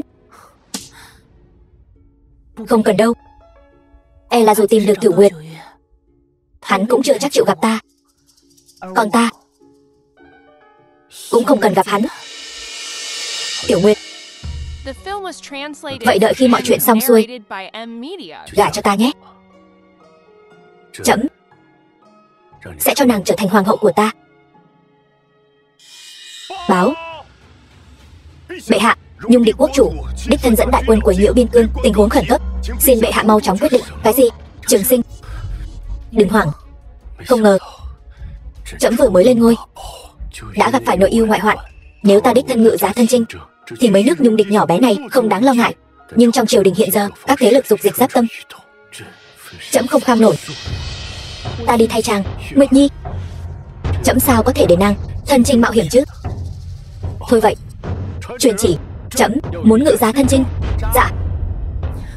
Trường Sinh, chàng nghe ta nói, quyết định Nhung Địch quốc giấy binh áp sát này đều do một mình quốc chủ quyết. Quốc chủ vừa mất mạng, binh lính còn lại chỉ là đám ô hợp, không đáng lo ngại. Đây đúng là một kế hay. Nhưng ta sao có thể để nàng một mình đi mạo hiểm chứ? Ta thế này đi, trẫm lập tức trọng thưởng chiêu mộ nghĩa sĩ trong quân đi làm việc này. Không ai thích hợp hơn ta đâu. Năm xưa 12 ảnh vệ chuyên phụ trách ám sát, chỉ còn lại ta và Cửu Nguyệt không rõ tung tích. Trường Sinh, vì chàng ta có thể liều cả tính mạng. Tiểu Nguyệt, đừng nói ngốc nghếch, trẫm sẽ luôn ở đây chờ tin tốt của nàng. đợi nàng bình an trở về. Trẫm sẽ cáo thiên hạ. Nàng chính là người cùng ta nắm tay nhau cai quản thiên hạ. Hoàng hậu.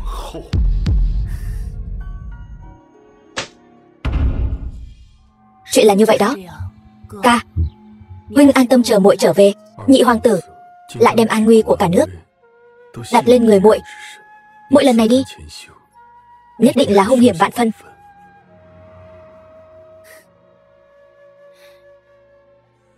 Đó là Trường Sinh tin tưởng muội. Với lại hắn bây giờ đã là hoàng thượng, không phải nhị hoàng tử.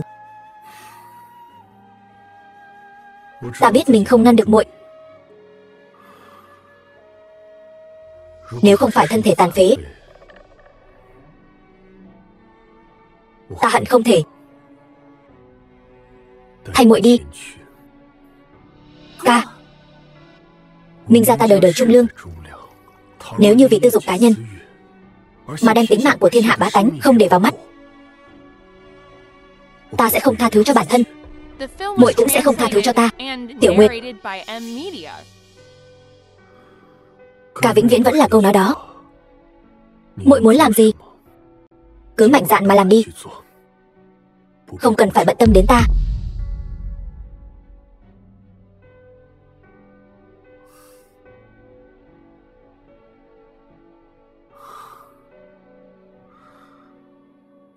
Tiểu Nguyệt, ca ở đây chờ muội trở về.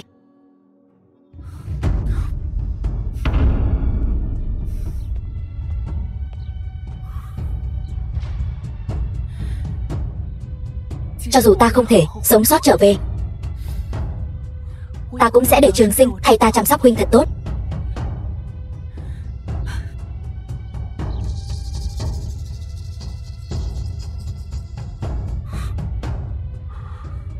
Tiểu Nguyệt ngốc, muội không còn nữa, ta sao có thể sống tạm bợ trên đời này.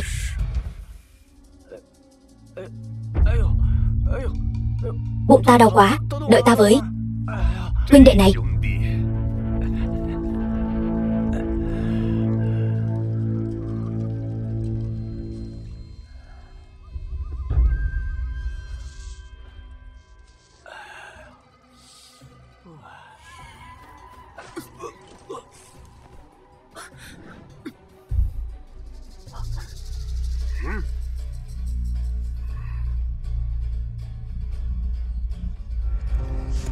chẳng lẽ không có cách nào có thể nhanh chóng giải quyết thằng nhãi danh ở Bắc Cương đó sao? Ta đã từng nói rồi, nhị hoàng tử từ nhỏ đã giấu dao trong nụ cười, tâm cơ sâu nặng. Ngươi hợp tác với hắn chẳng khác nào đùa với hổ. Ngươi dốc toàn lực quốc gia giúp hắn đăng cơ xưng đế, đơn giản là một thằng ngốc. Ta bảo ngươi đến không phải để nghe ngươi lải nhải nói mãi không thôi, mà là lập tức nghĩ ra một biện pháp trừng trị thằng nhãi con ở Bắc Cương kia. Sinh tử ta đều là người Bắc Cương, dù có khinh bỉ nhân phẩm của nhị hoàng tử, cũng tuyệt đối sẽ không vì kẻ địch mà hiến kế làm tổn thương đồng bào của ta. Ta nghe nói Bắc Cương các ngươi có một loại hình phạt,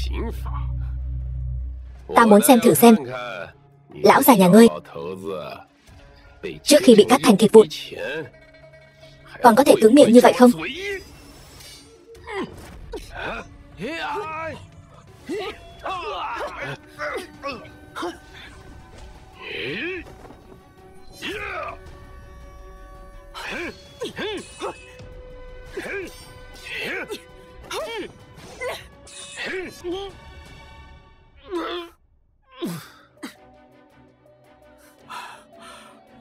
Đa tạ nghĩa sĩ cứu giúp. Xin hỏi ngài là? Minh Nguyệt, thái phó. Đã lâu không gặp. Cô là thiên kim của Minh thượng thư sao? Tiểu nha đầu trước kia luôn đi theo bên cạnh thái tử. Phương bá bá, ngài còn nhớ ta sao? Chỉ là năm đó ta nghe nói ngài từ chức thái tử thái phó về quê dưỡng lão. Bây giờ sao ngài lại bị bắt đến đây? Chuyện này nói ra thì dài dòng lắm. Tóm lại là ta đã nhẹ dạ cả tin lão thất phu Tô Đông Tuyệt kia, hắn lại cấu kết với Nhung địch quốc, giam ta ở đây, muốn ta làm việc cho địch. Thiện ác có báo. Bây giờ Tô phủ đã không còn nữa rồi. Phương bá bá, ta lát nữa sẽ đưa ngài vào thành, đợi về kinh ta sẽ nhờ người an bài cho ngài. Tô gia không còn nữa rồi. Tốt, quá tốt rồi. Đây đều là báo ứng. Thái tử điện hạ, ngài bao năm khổ tâm bản tính, cuối cùng cũng coi như là vì Minh thượng thư báo thù rồi. Ngài nói cái gì? Thái tử điện hạ báo thù cho Minh phủ? Phương bá bá, thái tử báo thù cho Minh phủ là có ý gì? Lẽ nào người lấy mạng cha ta không phải là hắn hãm hại thượng thư Minh? Sao có thể là thái tử điện hạ?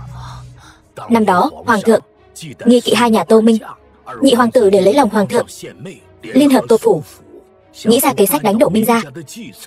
Thái tử vì vậy mà mất quyền, chỉ có thể ngấm ngầm chủ tính, khổ tâm tính toán để rửa oan cho Minh gia. Hiện giờ Tô gia đã diệt, lẽ nào không phải thái tử điện hạ làm sao? Ngài nói là hung thủ hại mất mạng Minh gia là nhị hoàng tử. Chuyện này sao có thể giả? Nhị hoàng tử bao năm nay lấy Tô gia làm dao, bản thân thì thoái lui về phía sau, khiến cho thái tử tuy biết rõ chân tướng năm xưa, nhưng khổ nỗi không có chứng cứ, càng không có quyền hành, chỉ có thể trơ mắt nhìn nhị hoàng tử ở trong triều làm mưa làm gió. Ta không tin. Năm đó ta tận mắt nhìn thấy người lấy mạng cha ta, trên ngực có một vết bớt hình hoa, giống hệt như trên người thái tử. Người hại mất mạng cha ta chắc chắn là hắn. Vậy Minh Nguyệt cô nương, cô đã từng kéo áo nhị hoàng tử ra chưa? Xem thử ngực của hắn. Thái tử và nhị hoàng tử là song sinh khác trứng. Không chỉ ngực thái tử có vết bớt hình hoa mà cô nói, trên ngực nhị hoàng tử cũng có. Không thể nào. Sao có thể như vậy? Lẽ nào người ta tự tay sát hại là? Không đúng, còn có văn thư của thần ẩn môn. Lúc đó ta tận mắt nhìn thấy văn thư của thần ẩn môn phê chuẩn đồng ý văn thư diệt môn Minh phủ. Tuy rằng thần ẩn môn là tiên vương lập ra, nhưng vẫn do thái tử nắm giữ. Người lấy mạng cha ta sao có thể không phải là hắn? Thái tử điện hạ khi đó một lòng xoay chuyển tình thế, đắc tội với các thế gia trong triều. Các thế gia đó liên hợp lực nâng đỡ nhị hoàng tử, khiến cho thần ẩn môn, người nắm quyền đổi chủ, càng trở thành vật trong tay nhị hoàng tử.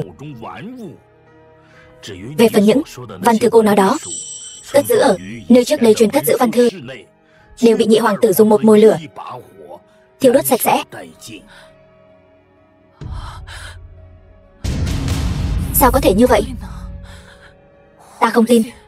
Lão phụ thân là sử quan của Hàn Lâm viện này, phàm là các văn thư lớn nhỏ của Bắc Cương quốc đều do ta lưu trữ một bản, bảo quản cẩn thận tại lão trạch ở Kinh Giao. Về phần văn thư mà cô nói kia, ta nhớ rõ ràng. Cô nói thần ẩn môn được phép bắt giữ, nếu hành động ngay lập tức thì đóng dấu trên đó là ấn chương của nhị hoàng tử. Sao có thể như vậy?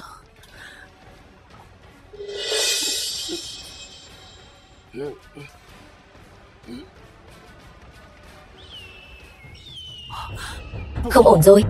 Tiếng sáo xương vừa vang lên, toàn quân bao vây. Chạy mau. Vậy ngài thì sao? Lão già này bị mắc kẹt ở dưới người, được gặp người nước mình đã là hồng ân của trời cao rồi. Minh Nguyệt cô nương, cô mang theo lão già này, chúng ta ai cũng không thoát được đâu. Cô mau đi đi, ta dù có mất mạng cũng sẽ đưa ngài về kinh.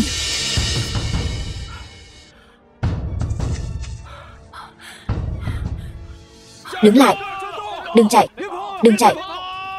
Đứng lại, đừng chạy. Đứng lại, dừng lại, đứng lại.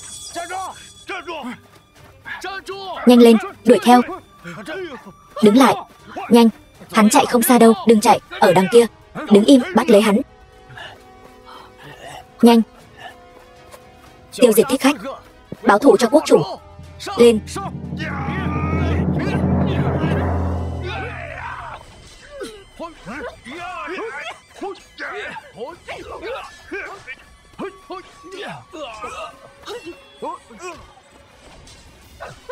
Thái phó.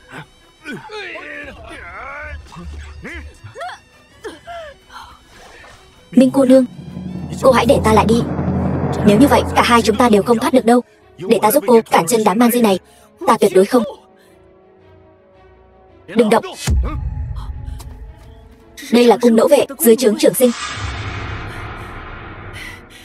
Là ta. Ta là các chủ ảnh thác do hoàng thượng đích thân phong. Phụng chỉ của thánh thượng, quốc chủ Nhung Địch không may bị tập kích, bắt lấy Mạn thích khách Minh Nguyệt để an ủi nước bạn hữu. Nước bạn hữu, khốn kiếp. Nhung Địch cướp đoạt vàng bạc của ta, chiếm thành trì của ta, tàn sát dân ta. Nhị hoàng tử lại dám kết làm huynh đệ với địch, đem đầu nghĩa sĩ hiến cho Nhung Địch. Đặt các chiến sĩ Bắc Cương ta vào đâu? Đặt cư dân Bắc Cương ta vào đâu? Cho nên Trường Sinh phái ta đi thích sát quốc chủ Nhung Địch thì đã không có ý định để ta sống sót trở về Bắc Cương. Thật là một lũ nói năng bậy bạ. Minh Nguyệt đại nghịch bất đạo, thích sát quốc chủ thì liên quan gì đến thánh thượng? Phương thái phó, ông quay đầu chạy đi, chui vào rừng cây. Ta sẽ cản tất cả mọi người cho ông, mở ra một con đường cho ông. Đến lúc đó ông nhất định phải trở về Bắc Cương. Minh cô nương, cứu anh trai ta ra, nói cho họ biết sự thật. Cứ nói rằng Minh Nguyệt ta lấy mạng thái tử, giúp hôn quân, ngu xuẩn không thể tả, tội ác tày trời, tội không thể tha. Bắn tên. Chạy mau. Minh Nguyệt. Minh Nguyệt. Chúng ảnh vệ nghe lệnh, bảo vệ Minh Nguyệt, phá vòng vây. Dạ. Minh Nguyệt.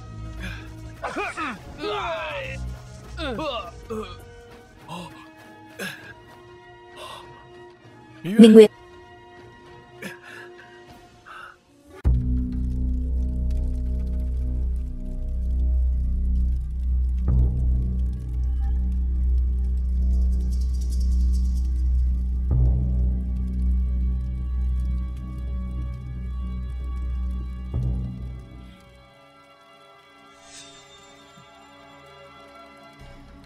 Cuối cùng ngươi cũng tỉnh rồi.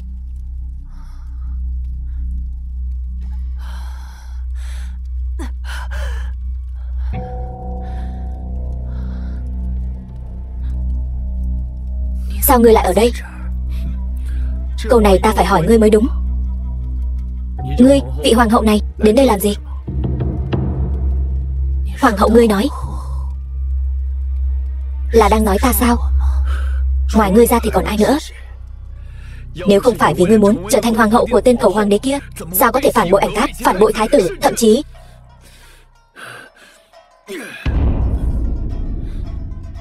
có phải ngươi rất hận ta không? Cảm thấy ta rất ngu ngốc. Không sai, ngươi chính là người đàn bà ngu ngốc nhất thiên hạ này. Nhưng việc đầu tiên ngươi cần làm bây giờ là dưỡng thương cho tốt. Còn lại, đợi đến khi ngươi xuống địa ngục thì hãy đi nói với thái tử. Ngươi nói đúng. Ta nên vì tất cả những gì mình đã làm chịu tội.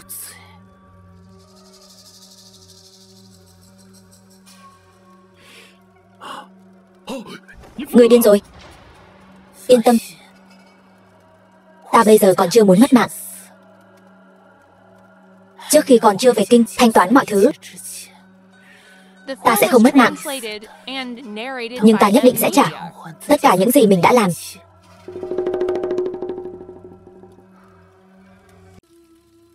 Ngón tay này xem như là tiền lãi giao trước. Dừng tay.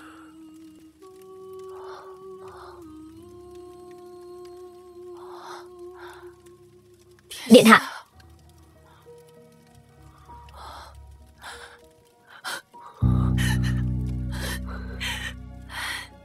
Ngài chưa mất mạng.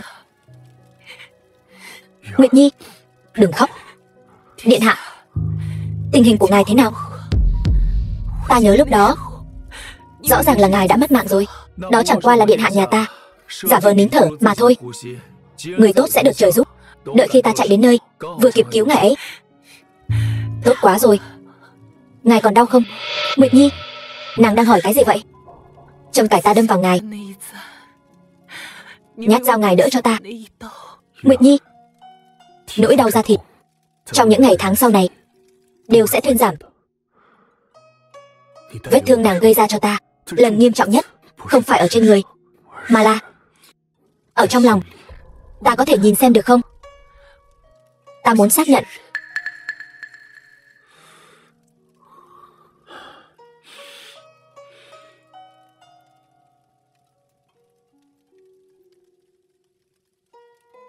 Tuy rằng nàng đâm rất sâu, nhưng những ngày này đã hoàn toàn lành rồi.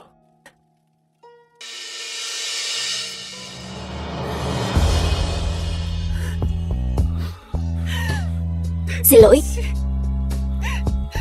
Nguyệt Nhi, Nguyệt Nhi, nàng vĩnh viễn không cần phải xin lỗi ta. Sự tin tưởng ta dành cho nàng, cho dù có một ngày hóa thành lưỡi dao đâm vào người ta, nhưng chỉ cần là điều nàng muốn, ta đều cam tâm tình nguyện.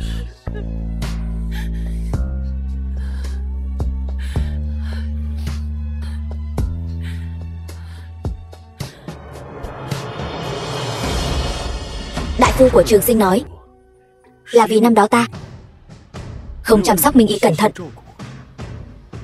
mới dẫn đến việc chân của hắn bị tàn phế. Lúc đó ta cũng bị làm cho mê muội đầu óc.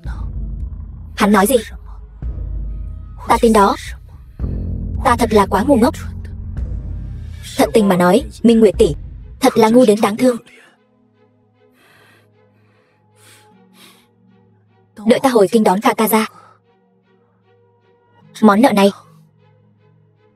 ta muốn từng chút mà thanh toán sạch sẽ.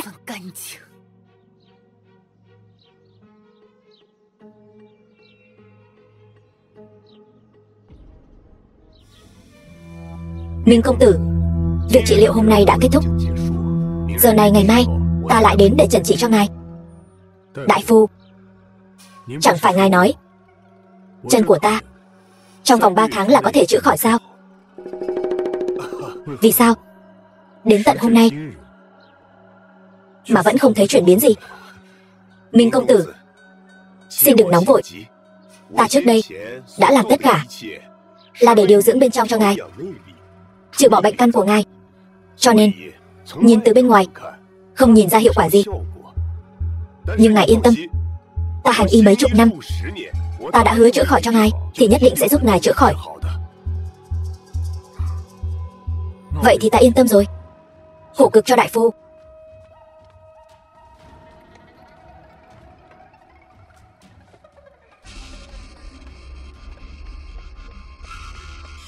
Minh công tử, bệ hạ, đây là có ý gì? Áp giải vào thiên lao, thảo dân có tội gì?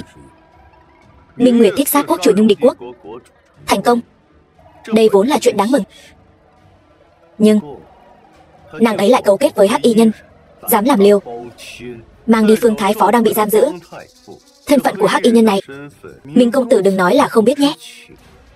Thảo dân cái gì cũng không rõ. Chẳng uổng công đối đãi với Minh gia các ngươi tốt như vậy. Minh Nguyệt thông đồng với địch, Minh y ngươi biết mà không báo, huynh muội các ngươi đều đáng mất mạng. Nhưng hiện giờ Minh công tử ở trong tay ta, Minh Nguyệt dù có bản lĩnh đẩy mình cũng không làm gì được chứ. Ta thà mất mạng cũng không để ngươi khống chế trở thành gánh nặng của Tiểu Nguyệt. Người đâu? Truyền thái y, mau truyền thái y. Ca. Nguyệt Nhi.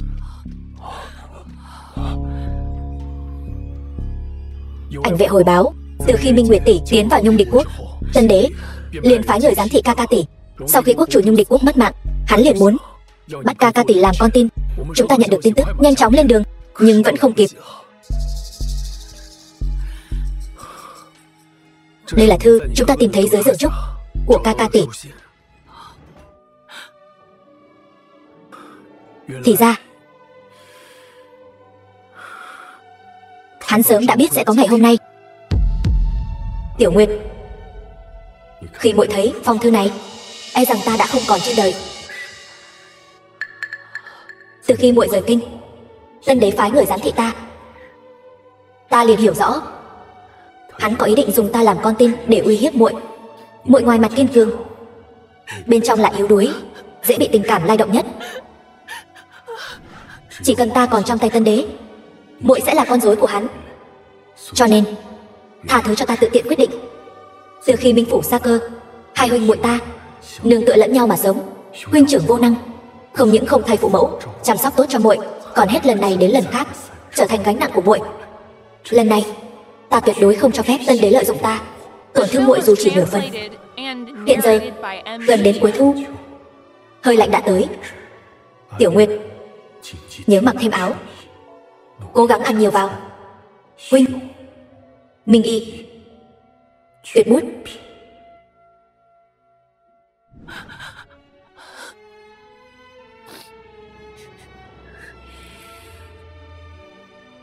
Nợ diệt môn, thủ sát hại huynh. Trường Sinh, ta nhất định sẽ lấy mạng ngươi. Báo, bệ hạ, cấm quân đã bị Long Ngọc điều đi trấn thủ kinh Tây Đạo. Quân phản loạn hiện đã áp sát hoàng thành, xin hãy ngự giá Nam Tuần để tránh tai họa. Phế vật, một lũ phế vật. Dựa vào cái gì mà Long Ngọc do thái tử cũ nắm giữ, còn tôn quý hơn cả Ngọc tỷ trước mặt trẫm? Hộ giá, Long Ngọc vốn dĩ là do tiên đế nắm giữ, trong mắt cấm quân có trọng lượng hơn cả Ngọc tỷ truyền quốc. Huống hộ ngươi Trường Sinh cấu kết với ngoại bang, phạm tội soán ngôi. Tôn Đô Thống tính tình ngay thẳng, trung quân ái quốc, sao có thể bị tiểu nhân gian tà như ngươi sai khiến? Quả nhiên là ngươi. Trẫm đáng lẽ không nên để ngươi đi ám sát quốc chủ Nhung địch, đáng lẽ nên giữ ngươi ở lại kinh thành, đáng lẽ nên đối xử với ngươi như với ca ca ngươi. Ban Tử,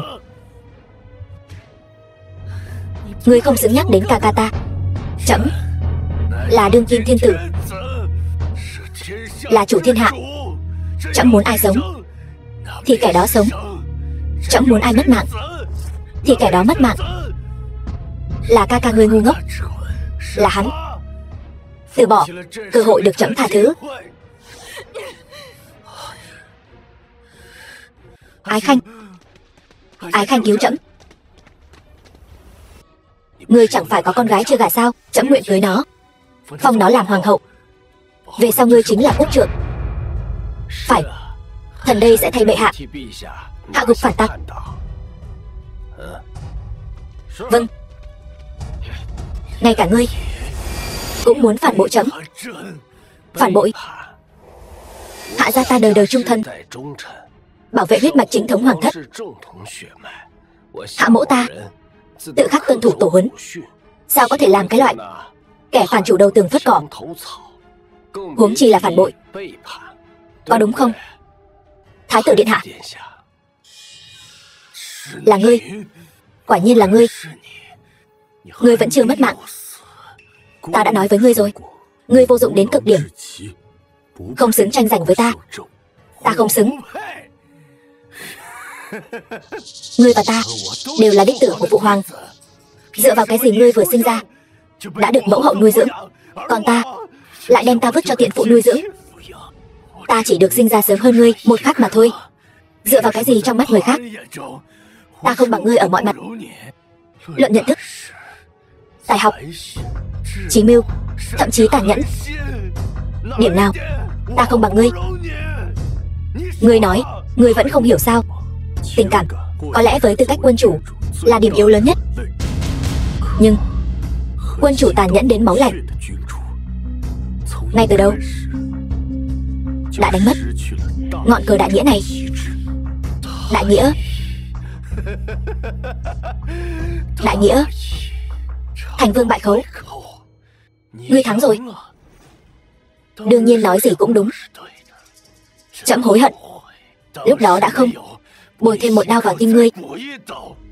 Trẫm muốn xem thử xem ngươi một cái xác mất mạng làm sao nói với trẫm về? Đại nghĩa, trẫm thua rồi. Là thua do ý trời, chứ không phải thua ngươi. Chẳng lẽ ngươi cho rằng cơ hội ngươi mất đi chỉ có một lần này thôi sao? Ý ngươi là gì? Chẳng lẽ ngươi không tò mò sao? Năm đó triều đình phong hướng đều là muốn ngươi làm chữ quân.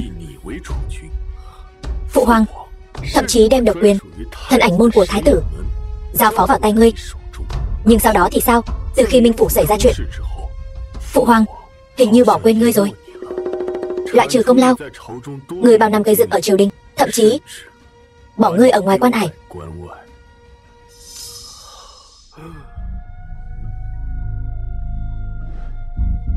Mấy ngày trước, ảnh vệ truyền tin tới. Tuy rằng Trường Sinh không đổi được cái tính thối tha đó, nhưng hắn ở ngoài quan hải, cho dù có trăm phương ngàn kế cũng không thể gây nên sóng gió. Đợi khi địa vị của con ở triều đình vững chắc thì hãy thả hắn về đi. Phụ hoàng, thiên tử phạm pháp cũng như thứ dân, nếu còn thả hắn, nhi thần còn mặt mũi nào đối mặt với trung thần trong triều, đối mặt với đại nhân Minh gia bị diệt môn cùng gia quyến của họ? Ban đầu trẫm chỉ muốn hai huynh đệ các con cùng nhau mài giũa, chọn ra người ưu tú nhất để làm thái tử. Ai ngờ Trường Sinh hắn lại dẫn theo thần ẩn môn diệt tộc Minh thị. Hành vi như vậy, nếu để người khác biết được, e là sẽ khiến cho toàn triều văn võ lạnh lòng.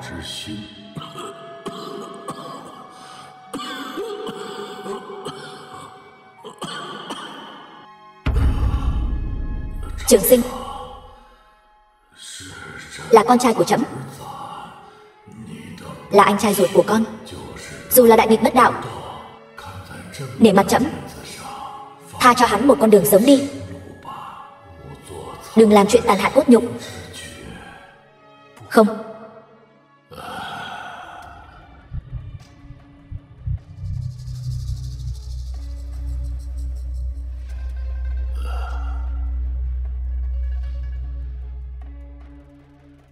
Người nói phụ hoàng, người thiên vị ta. Được. Phụ hoàng khẩu dụ, dù ta phạm phải lỗi gì, ngươi cũng không được lấy mạng ta. Ngươi bây giờ lập tức thả ta ra khỏi cung, nếu không danh tiếng hiền vương của ngươi sẽ bị mang tiếng sát hại huynh đệ, mang tiếng xấu ngàn đời không thể rửa sạch. Điện hạ, ngài thật sự muốn tha cho hắn sao? Ta đương nhiên sẽ không tha cho hắn. Mang tiếng trái di chiếu của tiên hoàng, ta đây gánh chịu. Dù người đời sau đánh giá ta thế nào đều không sao cả. Minh Nguyệt lĩnh ý chỉ của ta, ơn lạnh lấy mạng phản vương Trường Sinh, dùng đầu của hắn tế điện tất cả, an ủi Minh gia. Ơn lạnh, Minh Nguyệt tha cho ta. Nàng còn nhớ không? Kẹo thỏ ta tặng cho nàng, hoa ta tặng cho nàng. Nàng là chỗ dựa duy nhất của ta. Nàng đã từng nói, nàng nói nàng nguyện vì ta mà mất mạng. Cha, mẹ, con cuối cùng cũng báo thù cho mọi người rồi.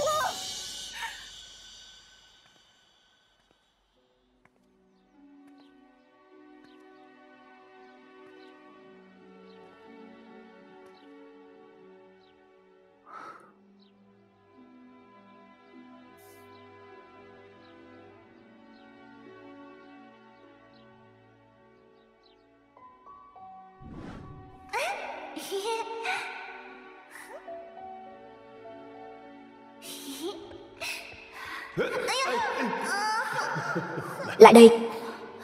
Không sao chứ? Có đau không? Xoa xoa.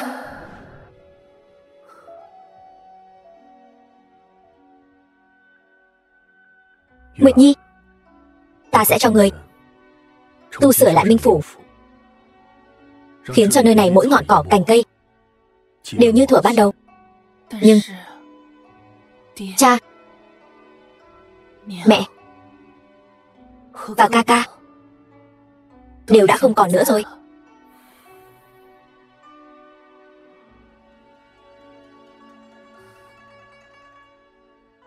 Minh thượng thư, Minh phu nhân cùng với Minh y, linh hồn của họ trên trời sẽ luôn ở bên nàng. Còn ta cũng sẽ luôn ở bên cạnh nàng.